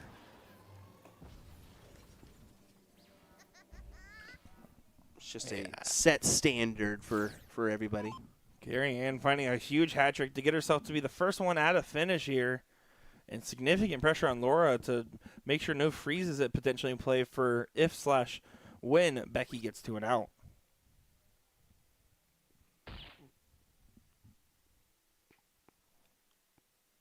So we'll see. Romero now going to try to leave herself a finish. But also just make sure she gets it low, gets low, gets low. As Carrie Ann is going to be taking a look at 1-2-4. Jonathan, we're looking forward to seeing you next weekend as well. Yeah, Partners Promoting Darts Tournament of Champions, folks. Over $2.3 million in payouts. So looking forward to having the full gang. It's going to be Sean Green, Ryan Mooneyham, Nick Teixeira, and I. And then Jen Mounts will be in the mix as well. So, poopy on that one. Hat trick there for Becky. Keeps it alive. And you can see Carrie just absolutely cheering for great sportsmanship from the ladies. Sportswomanship. And you see that on the front. There's some competitive nature, of course, but they're generally the ladies have a better support system with each other, I think. I would agree. You see that with finals. Chances are there's going to be a few ladies back on the table still watching this one. Double 12. Here we go. For a big checkout here.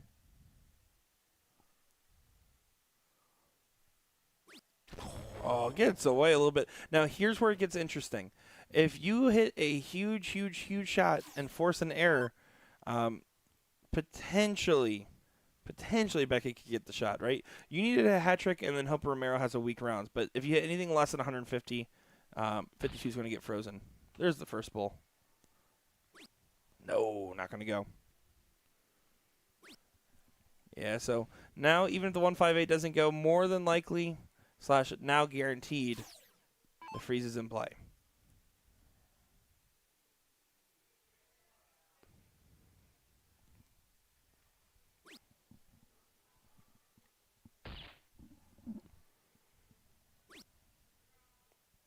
Really would have liked another bull there, of course. Yeah, but no harm, no foul with the 178 on the other scoreline, right? So now 52 can't go. You expect probably like a bull to leave 2 here, 48 to leave 4. Bull to leave 2 it is.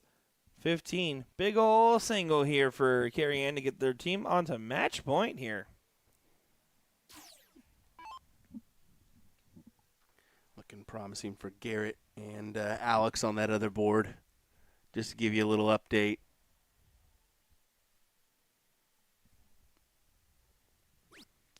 Not quite yet. Single 5.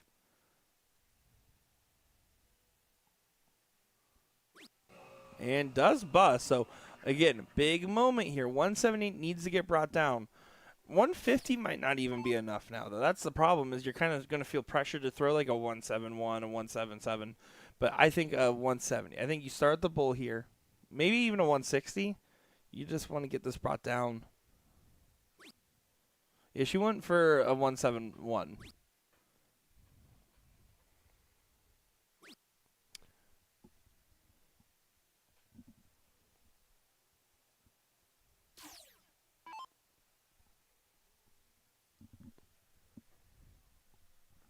No, nothing's good. Yeah.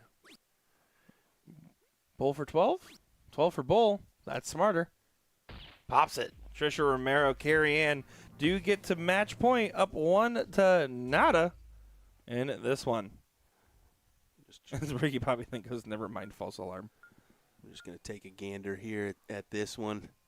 I believe that's a 2-0 scoreline in advantage to Garrett and Alex Spellman here in this third-place match on the pro side.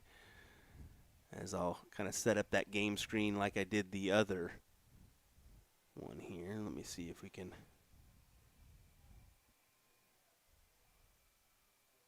make that happen or not. But we will head back on over to our finals on the women's front. Yeah, gets the 20 off rip. Becky's been playing pretty great cricket. Kind of expect that to continue here. Yeah, great round from Alex, as you can see there, 200 to 114. So looking promising for a win there from Alex and Garrett. Galaxy. Yeah, it's tried to sponsored mix by it. Tried to Galaxy mix there. Garrett and Alex. That's great. That's actually a pretty good team name, though. That's pretty good. Yeah, Galaxy. Yeah. Galaxy? No. Lost it. Yeah, that doesn't work, bud. I know. Laura. Just 2 single 20s.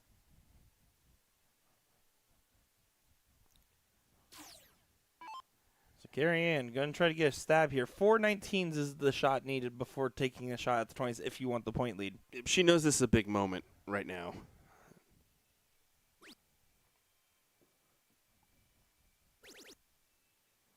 There's the 4.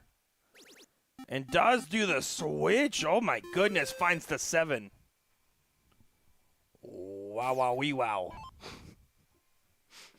Do need to make that a 1-0 score line. And you can see Becky now. Going to try to grab her own number for her team once again. Needs to find the 17 or they're going to be in some trouble. And only 2 singles. Now, here's the thing. I want to make sure those 2 singles aren't worth anything. So I'm going to attack here. 3 big 17s. If you get that close with the 17s and 19s and point lead, you're putting yourself in pole position. And see, she's going to 18s here. You can take advantage of the fact that they have 2 marks on the 17. The closing 18 is still good. Yes, but you can really steal that away from them. Yeah, exactly. Because now a first start trip gets them the point lead. Yeah. And they get a swing. They don't get that same swing if you do it the other way around. I agree with you there. And although you maybe like the 18s a little bit more. Yeah, and you can see there, does find it, gets the point lead back. I think the first time the 19, I can't tell if that was a slip or not. Alex and Garrett do get the leg. That will be your third place match. So Garrett and Alex will go to the finals.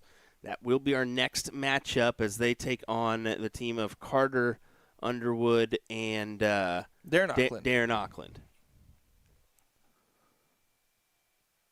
And we'll make sure that they don't start until this one ends.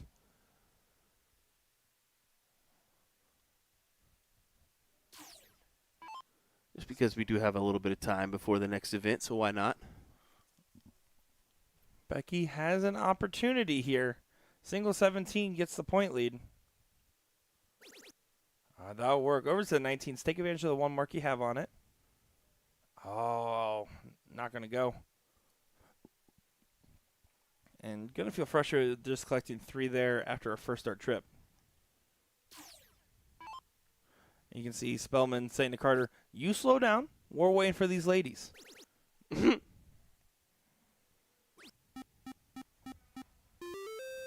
Good shot there from Romero.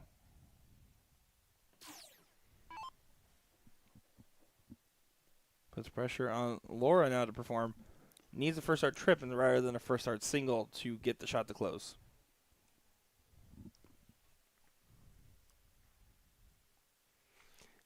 I'm guessing that's exactly what Spellman was saying to him too, because I know him. He's pretty aware of how we do things now on the stream, and he's like, "Nope, we'll just wait. We'll just wait a minute." He said, "You take your slow it time, down. brother. You take your time." You young buck." I think they're probably about the same age, actually.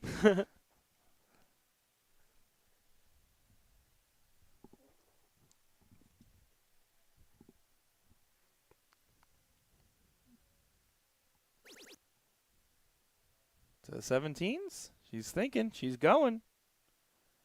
She almost gets it there. Right now, Trisha and Gary Ann looking pretty strong. It's a complete flip-flop. Yeah, it really is, and that's what I'm saying. That first set, they just needed to kind of get one under their belt, and then off to the races they go. And what a way to turn things around. It's that secretariat mindset. Let them charge ahead. You'll get them on the back end. Yeah, and win the Triple Crown. Congrats to you for knowing that one. Do you know why I know that? Because of the movie. BoJack Horseman. Okay, well, that's not what I anticipated you to say.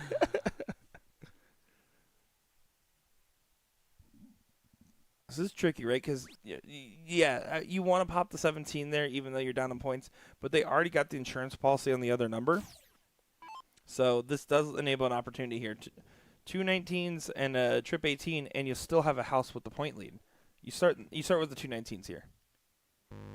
And now you bail out. You just go ahead and get away back to the 15s. Yep. Might not be happy with the position and execution on those darts, but that's a great recovery on the last. Savior on the last dart, to be fair.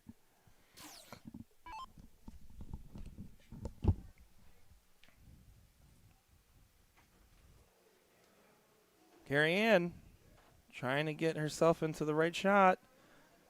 Wants to get this done here. They don't want to go the distance. They don't want to go for speed. But no point lead regained. Here's the thing, though, and this is where it gets a little bit of a slippery slope. Becky and Laura are probably saying, man, we've had so many first darts, and we're just not getting those first darts right in that 19 where we want it. It starts to eat at you a little bit, especially when some of those darts, if they convert from instead of triples to singles, you feel even better. Look at that, trip 18 over to the 19s here. Does get the trip 19. Oh. Almost gets the trip 60. That's a beautiful shot from the Jedlow. That's a big table turner right there. So, yeah, as we anticipated, Spellman said exactly that. Yep, I know they're in the last set of the double dip, so we figured we'd just start right after these guys. I said, is that how he talks? Well, not really. But is that how he sounds? But Spellman was like, yep, that's what we're going to do. Like, appreciate it, man.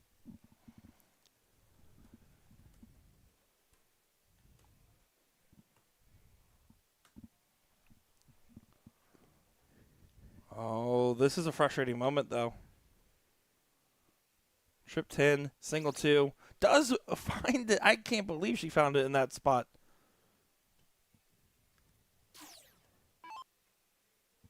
$39-point difference here. Needs 3/16 to get the point lead.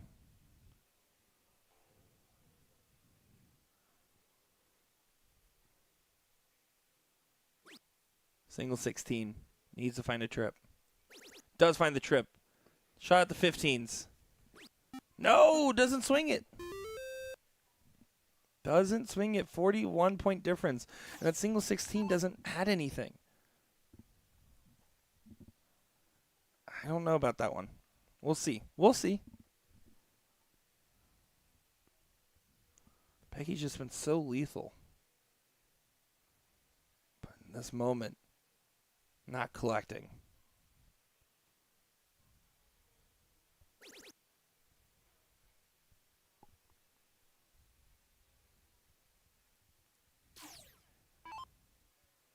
Big moments. Big moments here. That's a great dart over to the 15s. Take the shot. They're They're really back and forth here. I mean, don't be wrong. You're on match point. You don't have to take the risk majority of the time. But they also have to have the confidence knowing that they're good enough to hit a trip 15, right? Same thing here. The other team just has to have the confidence that they can get back into it. Although right now, Laura's just having a little bit of trouble, especially with that first dart just going where she wants it to go. And this time does not get her bailout last dart trip. 60-point difference here. Now you have to just go 3 big 15s here.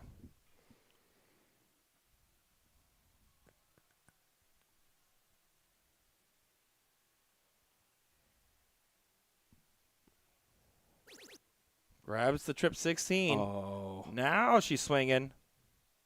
Yeah, you see her step on over. Trying to collect here.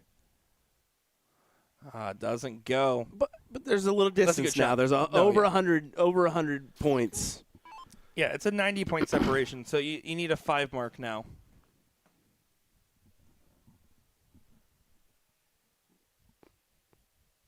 Six mark now. That was bad math. Oh, Becky. She's been so ruthless in this leg. And just struggling towards the end of it. In heartbreaking fashion. Romero to the 15s we go.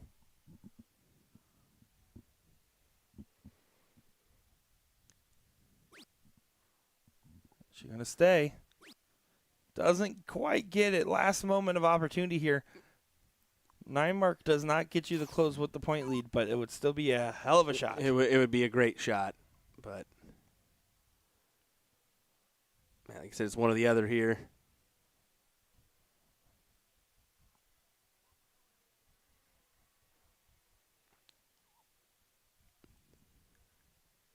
Oof. Tough go, this one.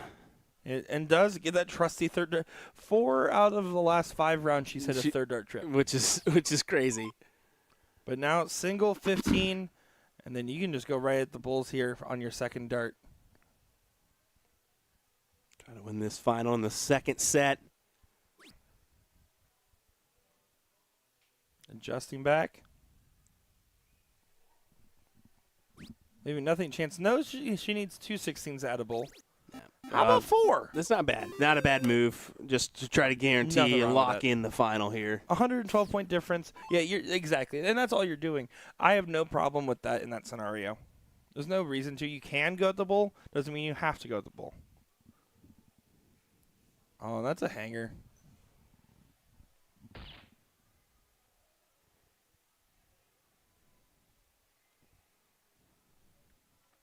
So here we go. For Trisha Romero and Carrie Ann. Can they spoil the birthday party?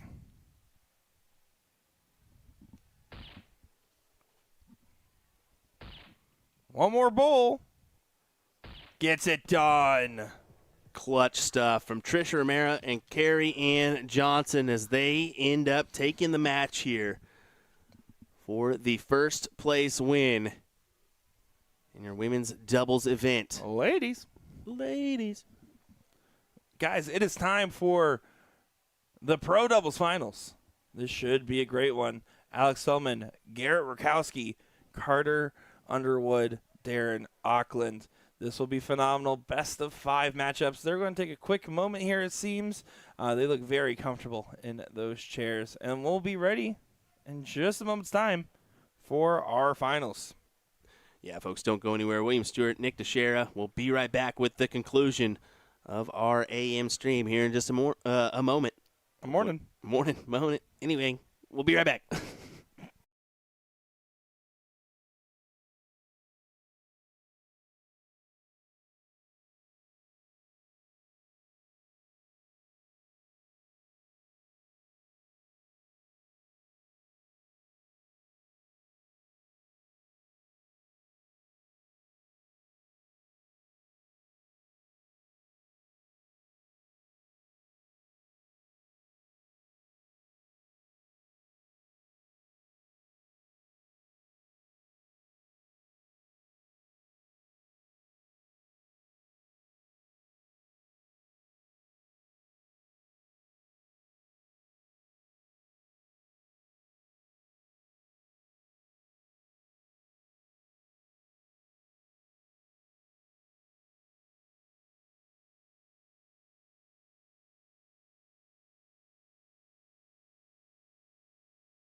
All righty, folks. Are we ready for our finals? It looks like it, as we're going to get underway with Alex Spellman, Garrett Rakowski taking on Carter Underwood, and Darren Auckland here in this one. William Stewart alongside me will be Mr. Nick DeShera as we get underway. Carter to lead us off here. As I do need to do that swap on over to our actual streaming board, so apologies for that one. Nick decided just to take the most unopportune time off in his life, as there he is. Let me jumping on here in just a second. Yeah, it should be a fantastic matchup. Your team of Darren Auckland and Carter Underwood, actually your king seat holders. So reminder of that one. Maybe you'd assume the other way around. Well, you would assume. I wanted to make sure you were in. You would assume wrong. Oh, boy. Sorry, I was out there talking with Becky and Jedlow and Laura and just talking with them about their experience and everything else on there and their great run to a second-place finish here for the ladies' doubles. But now we're here for the men's doubles. Can Garrett get one more in there? Yeah, with the way those darts were hanging, that was a very awkward angle. And just a reminder, we take that step up on the format, so it is best of 5 here in this one. Carter and Darren going to have to be double dipped in order to lose out on this final. Yeah, and here's the thing. If there's a team to do it, it is the Spellman Brakowski team. On the other hand here, I mean, Auckland and Underwood just have thrown pretty dang well. If they get back to that semifinal performance, they're going to be looking really good here.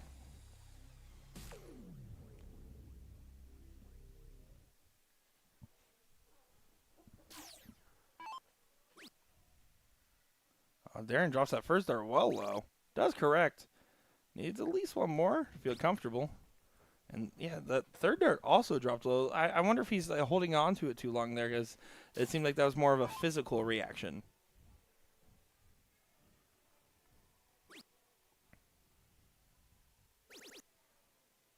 So Garrett does find a 140 there.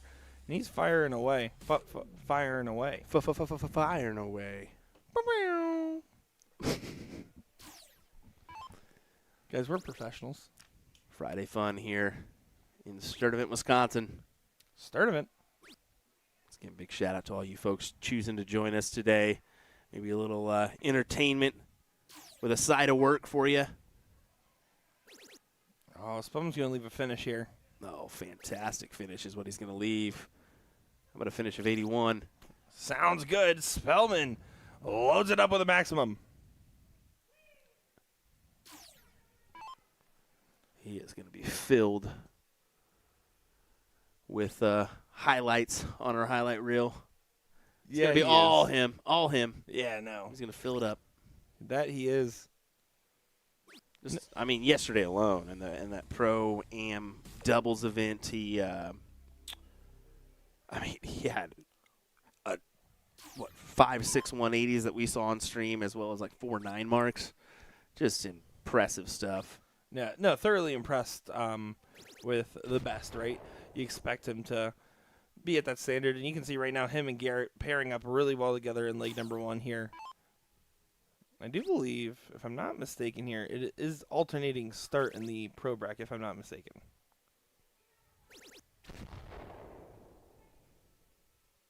Yeah, I believe so. 81 trip at 19. How about a single 7? You have to switch up the game plan. Trip 14 was the ideal target there. So single 9 to leave 32. You don't need to worry about the freeze play here. So you can just tee up how you would typically prefer.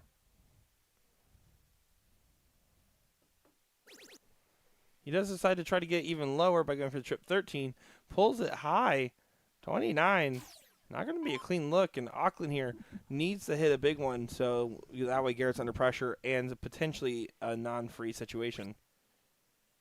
Need to find 2 trips. There's the first. That's a good shot. Yep. Combined score 162 here. So not going to be enough, as it will be frozen. Potentially, pending. It depends on what Garrett does here, and it looks like Garrett, Yeah. I was about to say, Garrett should put this away and freeze it, but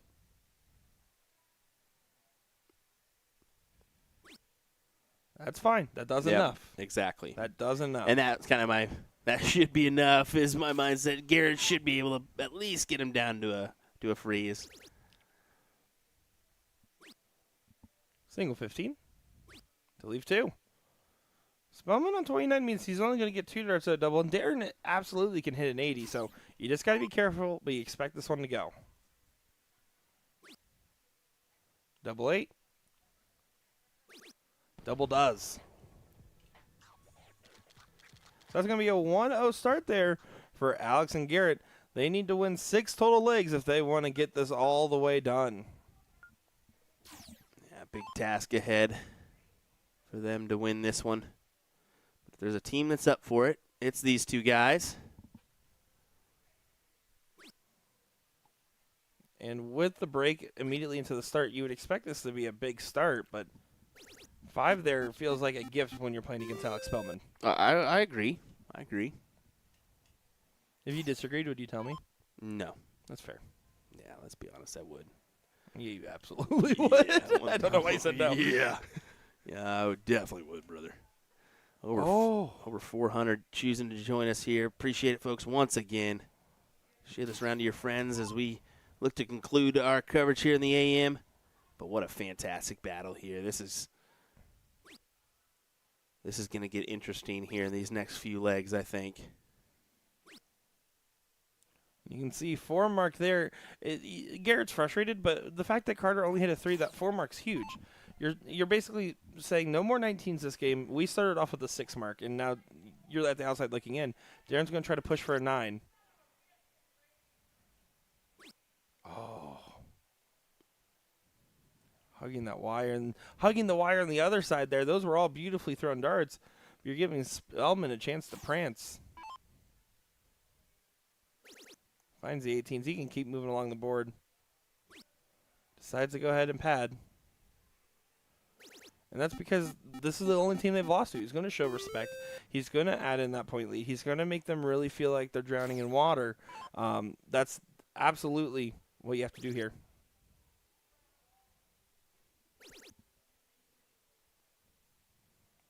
But under pressure, makes diamonds. Carter finds a 9. Big 9, but still down on points. And Garrett having an advantage on the 20s.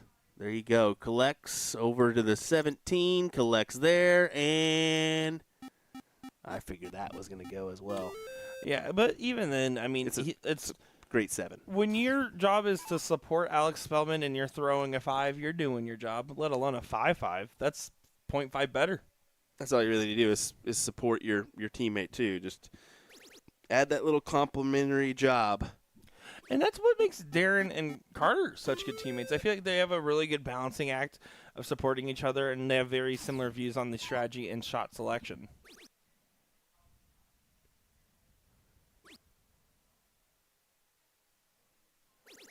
And Alex Spellman goes ahead and closes the door here. Potential 2-0 advantage. Yeah, this is looking promising for a second set already here, unless Carter and Darren can kick it in gear in this next leg.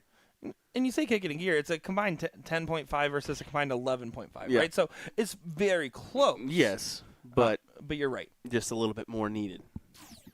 Give him some juice. Matt Kraft saying, checks Nick's math. Yep, that checks out. That's funny. Garrett Rakowski gets it there.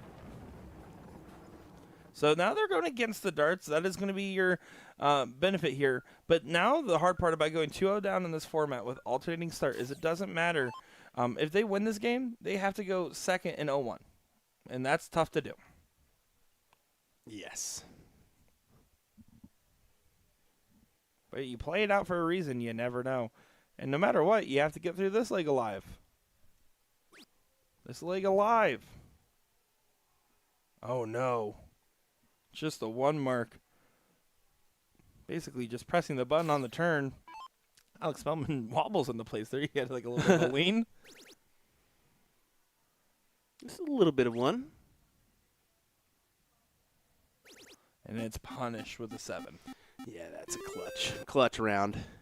So now you're effectively going against the darts all 3 legs. Yeah, and if you're Darren and Carter, you've got to be thinking, what just happened here to our advantage we had? And just the 4 mark there in response. Garrett can absolutely start these 19s now, as it's not enough points to quite pressure. On the wire, can knock it in. On the wire again, make sure to just stay true. Oh my God, those were all 3 one-hole out. Beautiful darts. And again, testament to how sociable Auckland is that him and Alex are just having a discussion. I don't think Darren stopped talking this whole match. We call it Don Kirby the mouth. Let me tell you, Right. Auckland loves to talk and respectful. Like these, look at it, they're just smiling, having a little chit chat. This is the finals, gentlemen. He's trying to get Spellman off his game here. I'm just kidding. It's true. I will say, when Spellman was eating KFC before our match for the King seat, I was like, "This is my only chance. This is fantastic. This is the best news." Get that chicken grease all over your hands, man. He was like mid-bite, and then he was like, "Hey, wait, did we just get called for the seat?" I'm like, "You can keep eating, bud. You just keep on eating. Do you want me to order something else? Like on me." I'll fill you up before this match.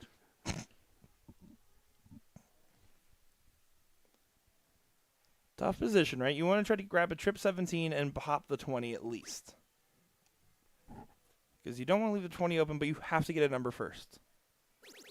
Pop the 20. You have to. He's thinking about it. You have to. He's thinking about it. Garrett's saying, go up. Yep. Oh. Too much thinking. That's going to cost him.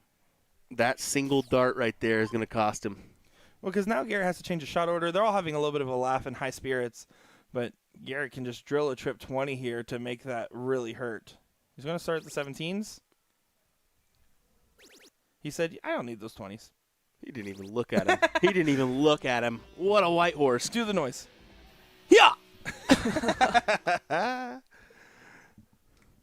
Good stuff there. Yeah, he said, "Don't worry about the single 20, little guy. I wasn't going to go up there."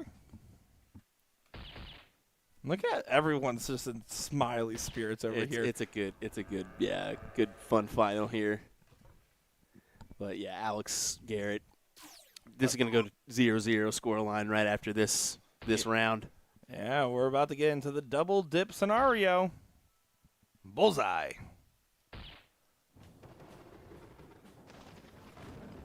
There we go. You can see they're all smiles. They're all in positive spirits. But there's a little bit behind the smirk in Carter. Yeah. You could tell he really wants this. You could tell he really wants this, and now he's kind of got a little uh-oh feeling. Uh-oh. That was a little bit too easy for these guys. This guy gets it. He wore the brown pants. As we'll diddle up. That should work on the diddle. It's a good spot to be in. Now, if you're Darren, you're going to be moving over to the right side of that dart, throwing into it, right? If you more likely you just nail the double bull. If you hit the barrel, it can kick into the double bull. And you can see threw right on the barrel, slid into the double. God, I'm good at my job. Decent. You're semi-decent. Chat, clip that.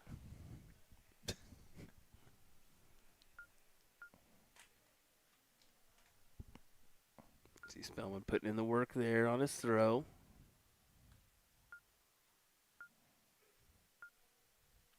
Getting the board set up and ready to go here.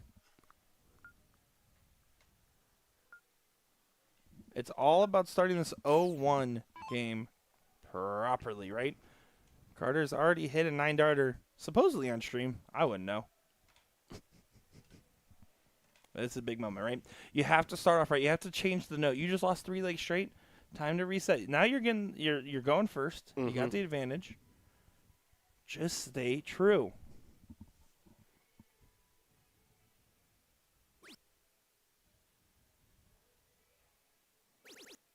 Oh, went for the cover shot, but it's a cover not.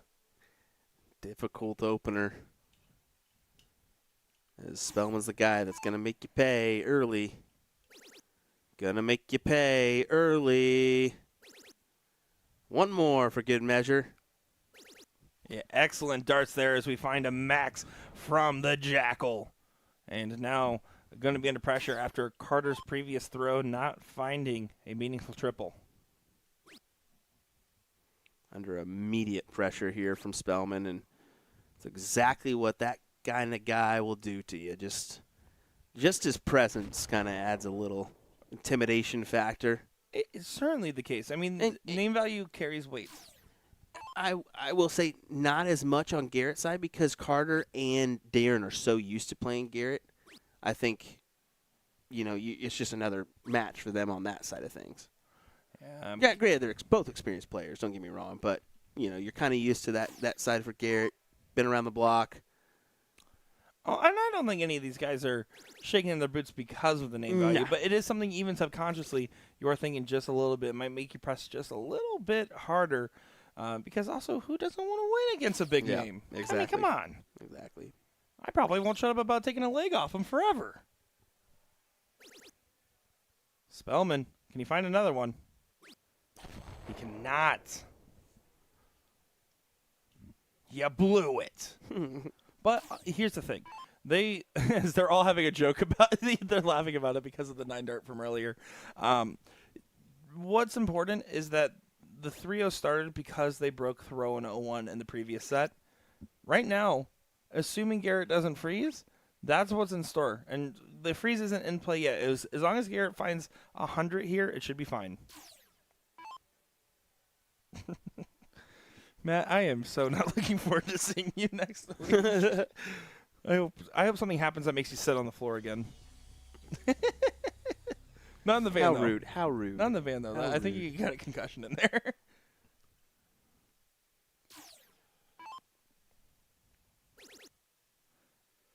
Oh, look at that. Carter. 1040 minimum, I think. I'd agree. That works. 1-3-4 is okay there. Yeah, it's just a cover shot. Hey, here's the thing. You have to be able to leave yourself an achievable finish knowing that Alex Spellman's going to be on one regardless right now. Oh, yeah.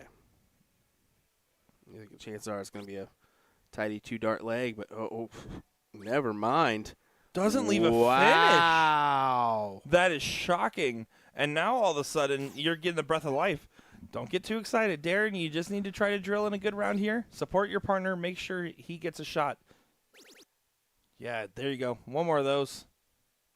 And Auckland does.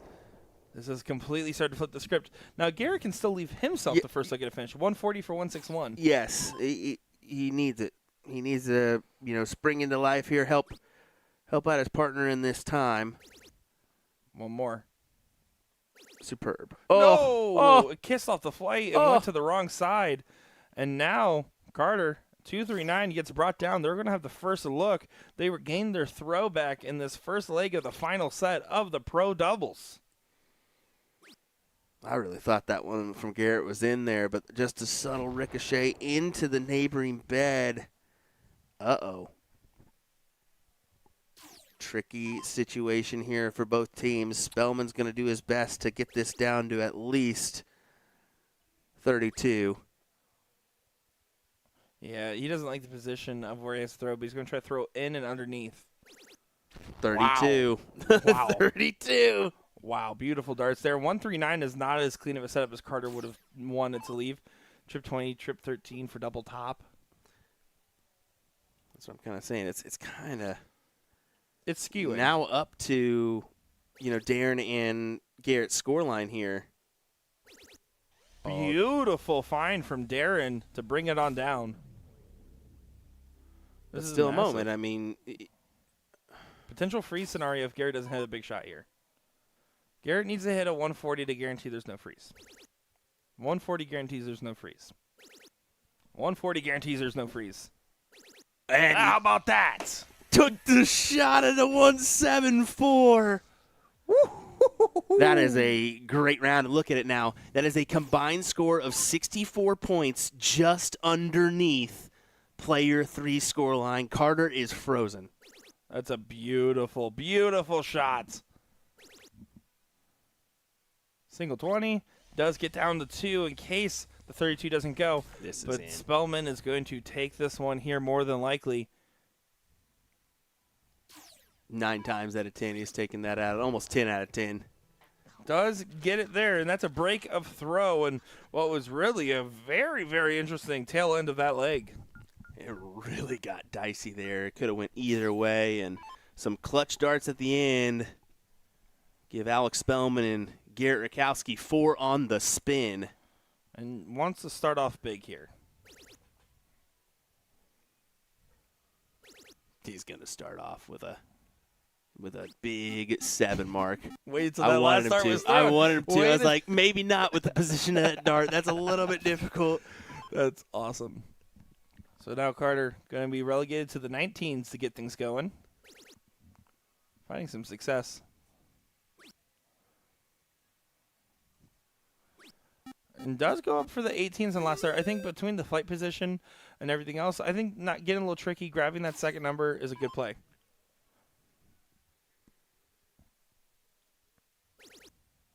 '19s are gone. Over to 17s.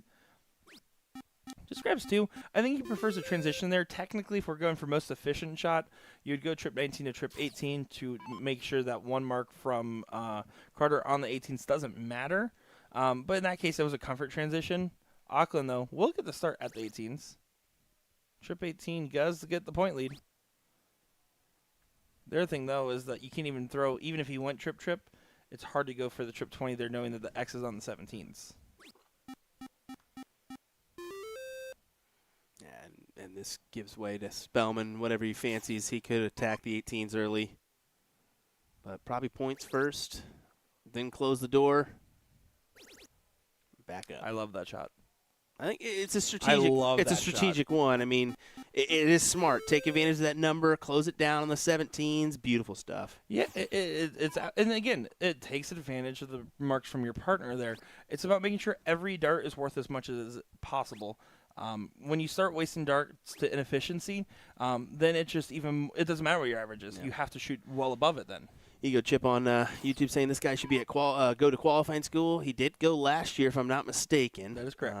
Maybe returning. I am not sure. But he has expressed in the past his desire to possibly stay here and fight it out and try to make some money that side of thing, doing the Modus Super Series and hopefully get to the Alley Pally, win the Continental Cup. We'll see.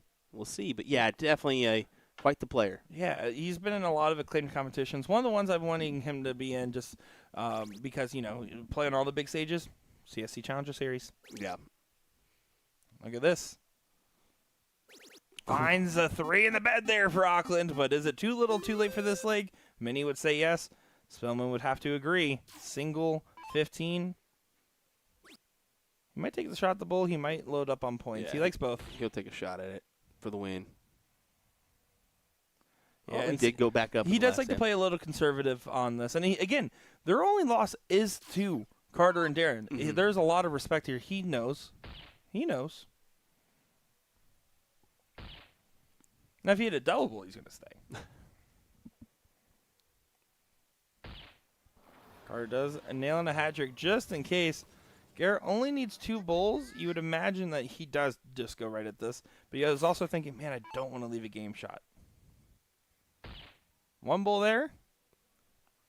And there we go. 2-0 advantage. Currently 5 straight legs for the team coming from the losers bracket here. Gary Thaxton saying, throw the bull, Alex, with an eye roll emoji. What's going on, my dude? I How's it figured he going? would with the 6 mark. I mean, they needed 2 triples and the bulls. I mean, he had the shot to go ahead and take it. I mean, they didn't have enough darts in their hand to try to win the match. So Yeah, but again, just guarantee, lock it in, go It to ain't a bad 2-0, dart.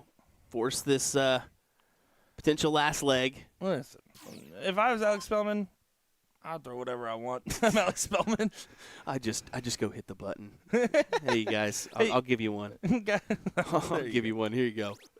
Well, he does start off with a 6. And again, what we're seeing out of Carter now that we didn't see in the King Seat match is that there's a lot more 3-mark and 4-mark rounds out of him. In that King Seat match, there was almost every round was 6, 7 marks. Agreed. Gary, are you going to be at the Buckeye Open here in December? I'm actually going up as a player for once, as you came up to me in Florida and said, I didn't even know you played darts. Sometimes, just not well. I'll be out there, and I want to play you first round. I'm not scared. I'm going to take a swing at my first attempt since pre-2020 for a CDC Q School event. Take a swing at it. There you go. It'd be cool. There you go. I wouldn't waste my time myself because I'll probably be called on to do some production here and there. Who? Oh, come on, Carter.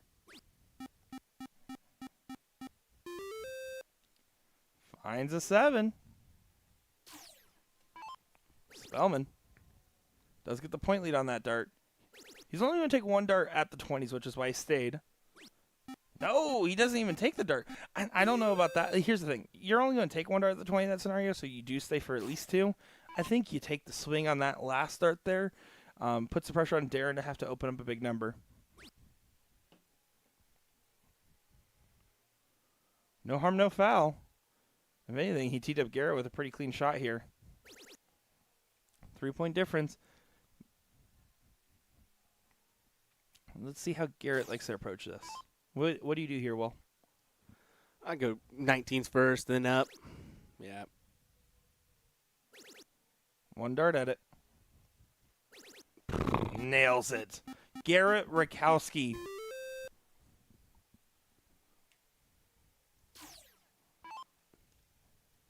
And now Carter going to be pushed over.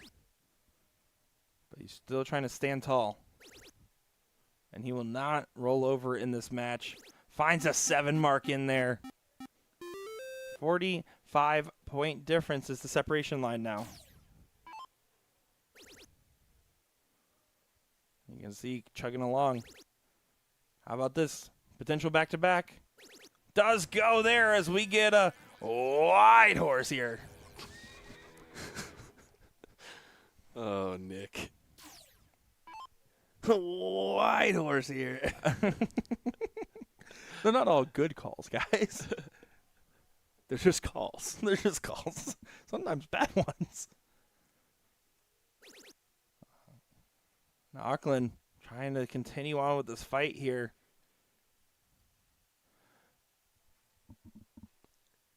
And just 3 there. He's down to a 4-0. And you look at the 5.67 for Carter, which is a very respectable average. But when you're going up against an 8 and a 5.67, it's just danger zone, man. Single pull. Doesn't go quite yet, but pretty much set for 6 straight legs in this final here. They came back with a vengeance. In absolute respect to Carter and Darren. Of course, they're still laughing and smiling. Of course, they wanted to get the win against this team in this event for this final. But at the same time, they gave it hell. They really did, and it is unfortunate the score lines ended up the way they did here with Alex and Garrett just rattling off 6 in a row to win this, but they're just having fun with it.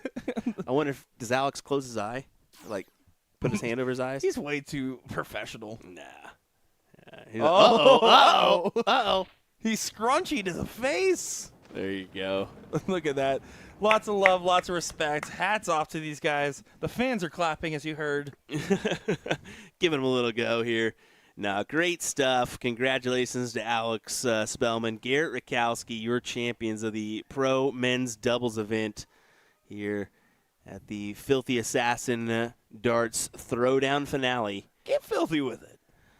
Well, here's what we're going to go ahead and do. We're going to go ahead and refresh the stream, so we'll go ahead and shut down for a moment. We'll let them get underway with the mixed events, and then we'll come back for more coverage. Hey, Bick, we made it the whole way, Nick. Dude, high five. Our internet. Dude, Word. We're crushing it. Yeah, Shout yeah, out yeah. to the real ones. Spectrum Business Consulting Line. The person that had to come out here. The other person we had to call. Shout out to all. And shout out to us for figuring it out. That's what's up. Awesome All stuff, right. man. We will be back in just a little bit's time. You guys are awesome. Give us a couple of cheese emojis in the chat, please. Yeah, and we're going to go ahead and end.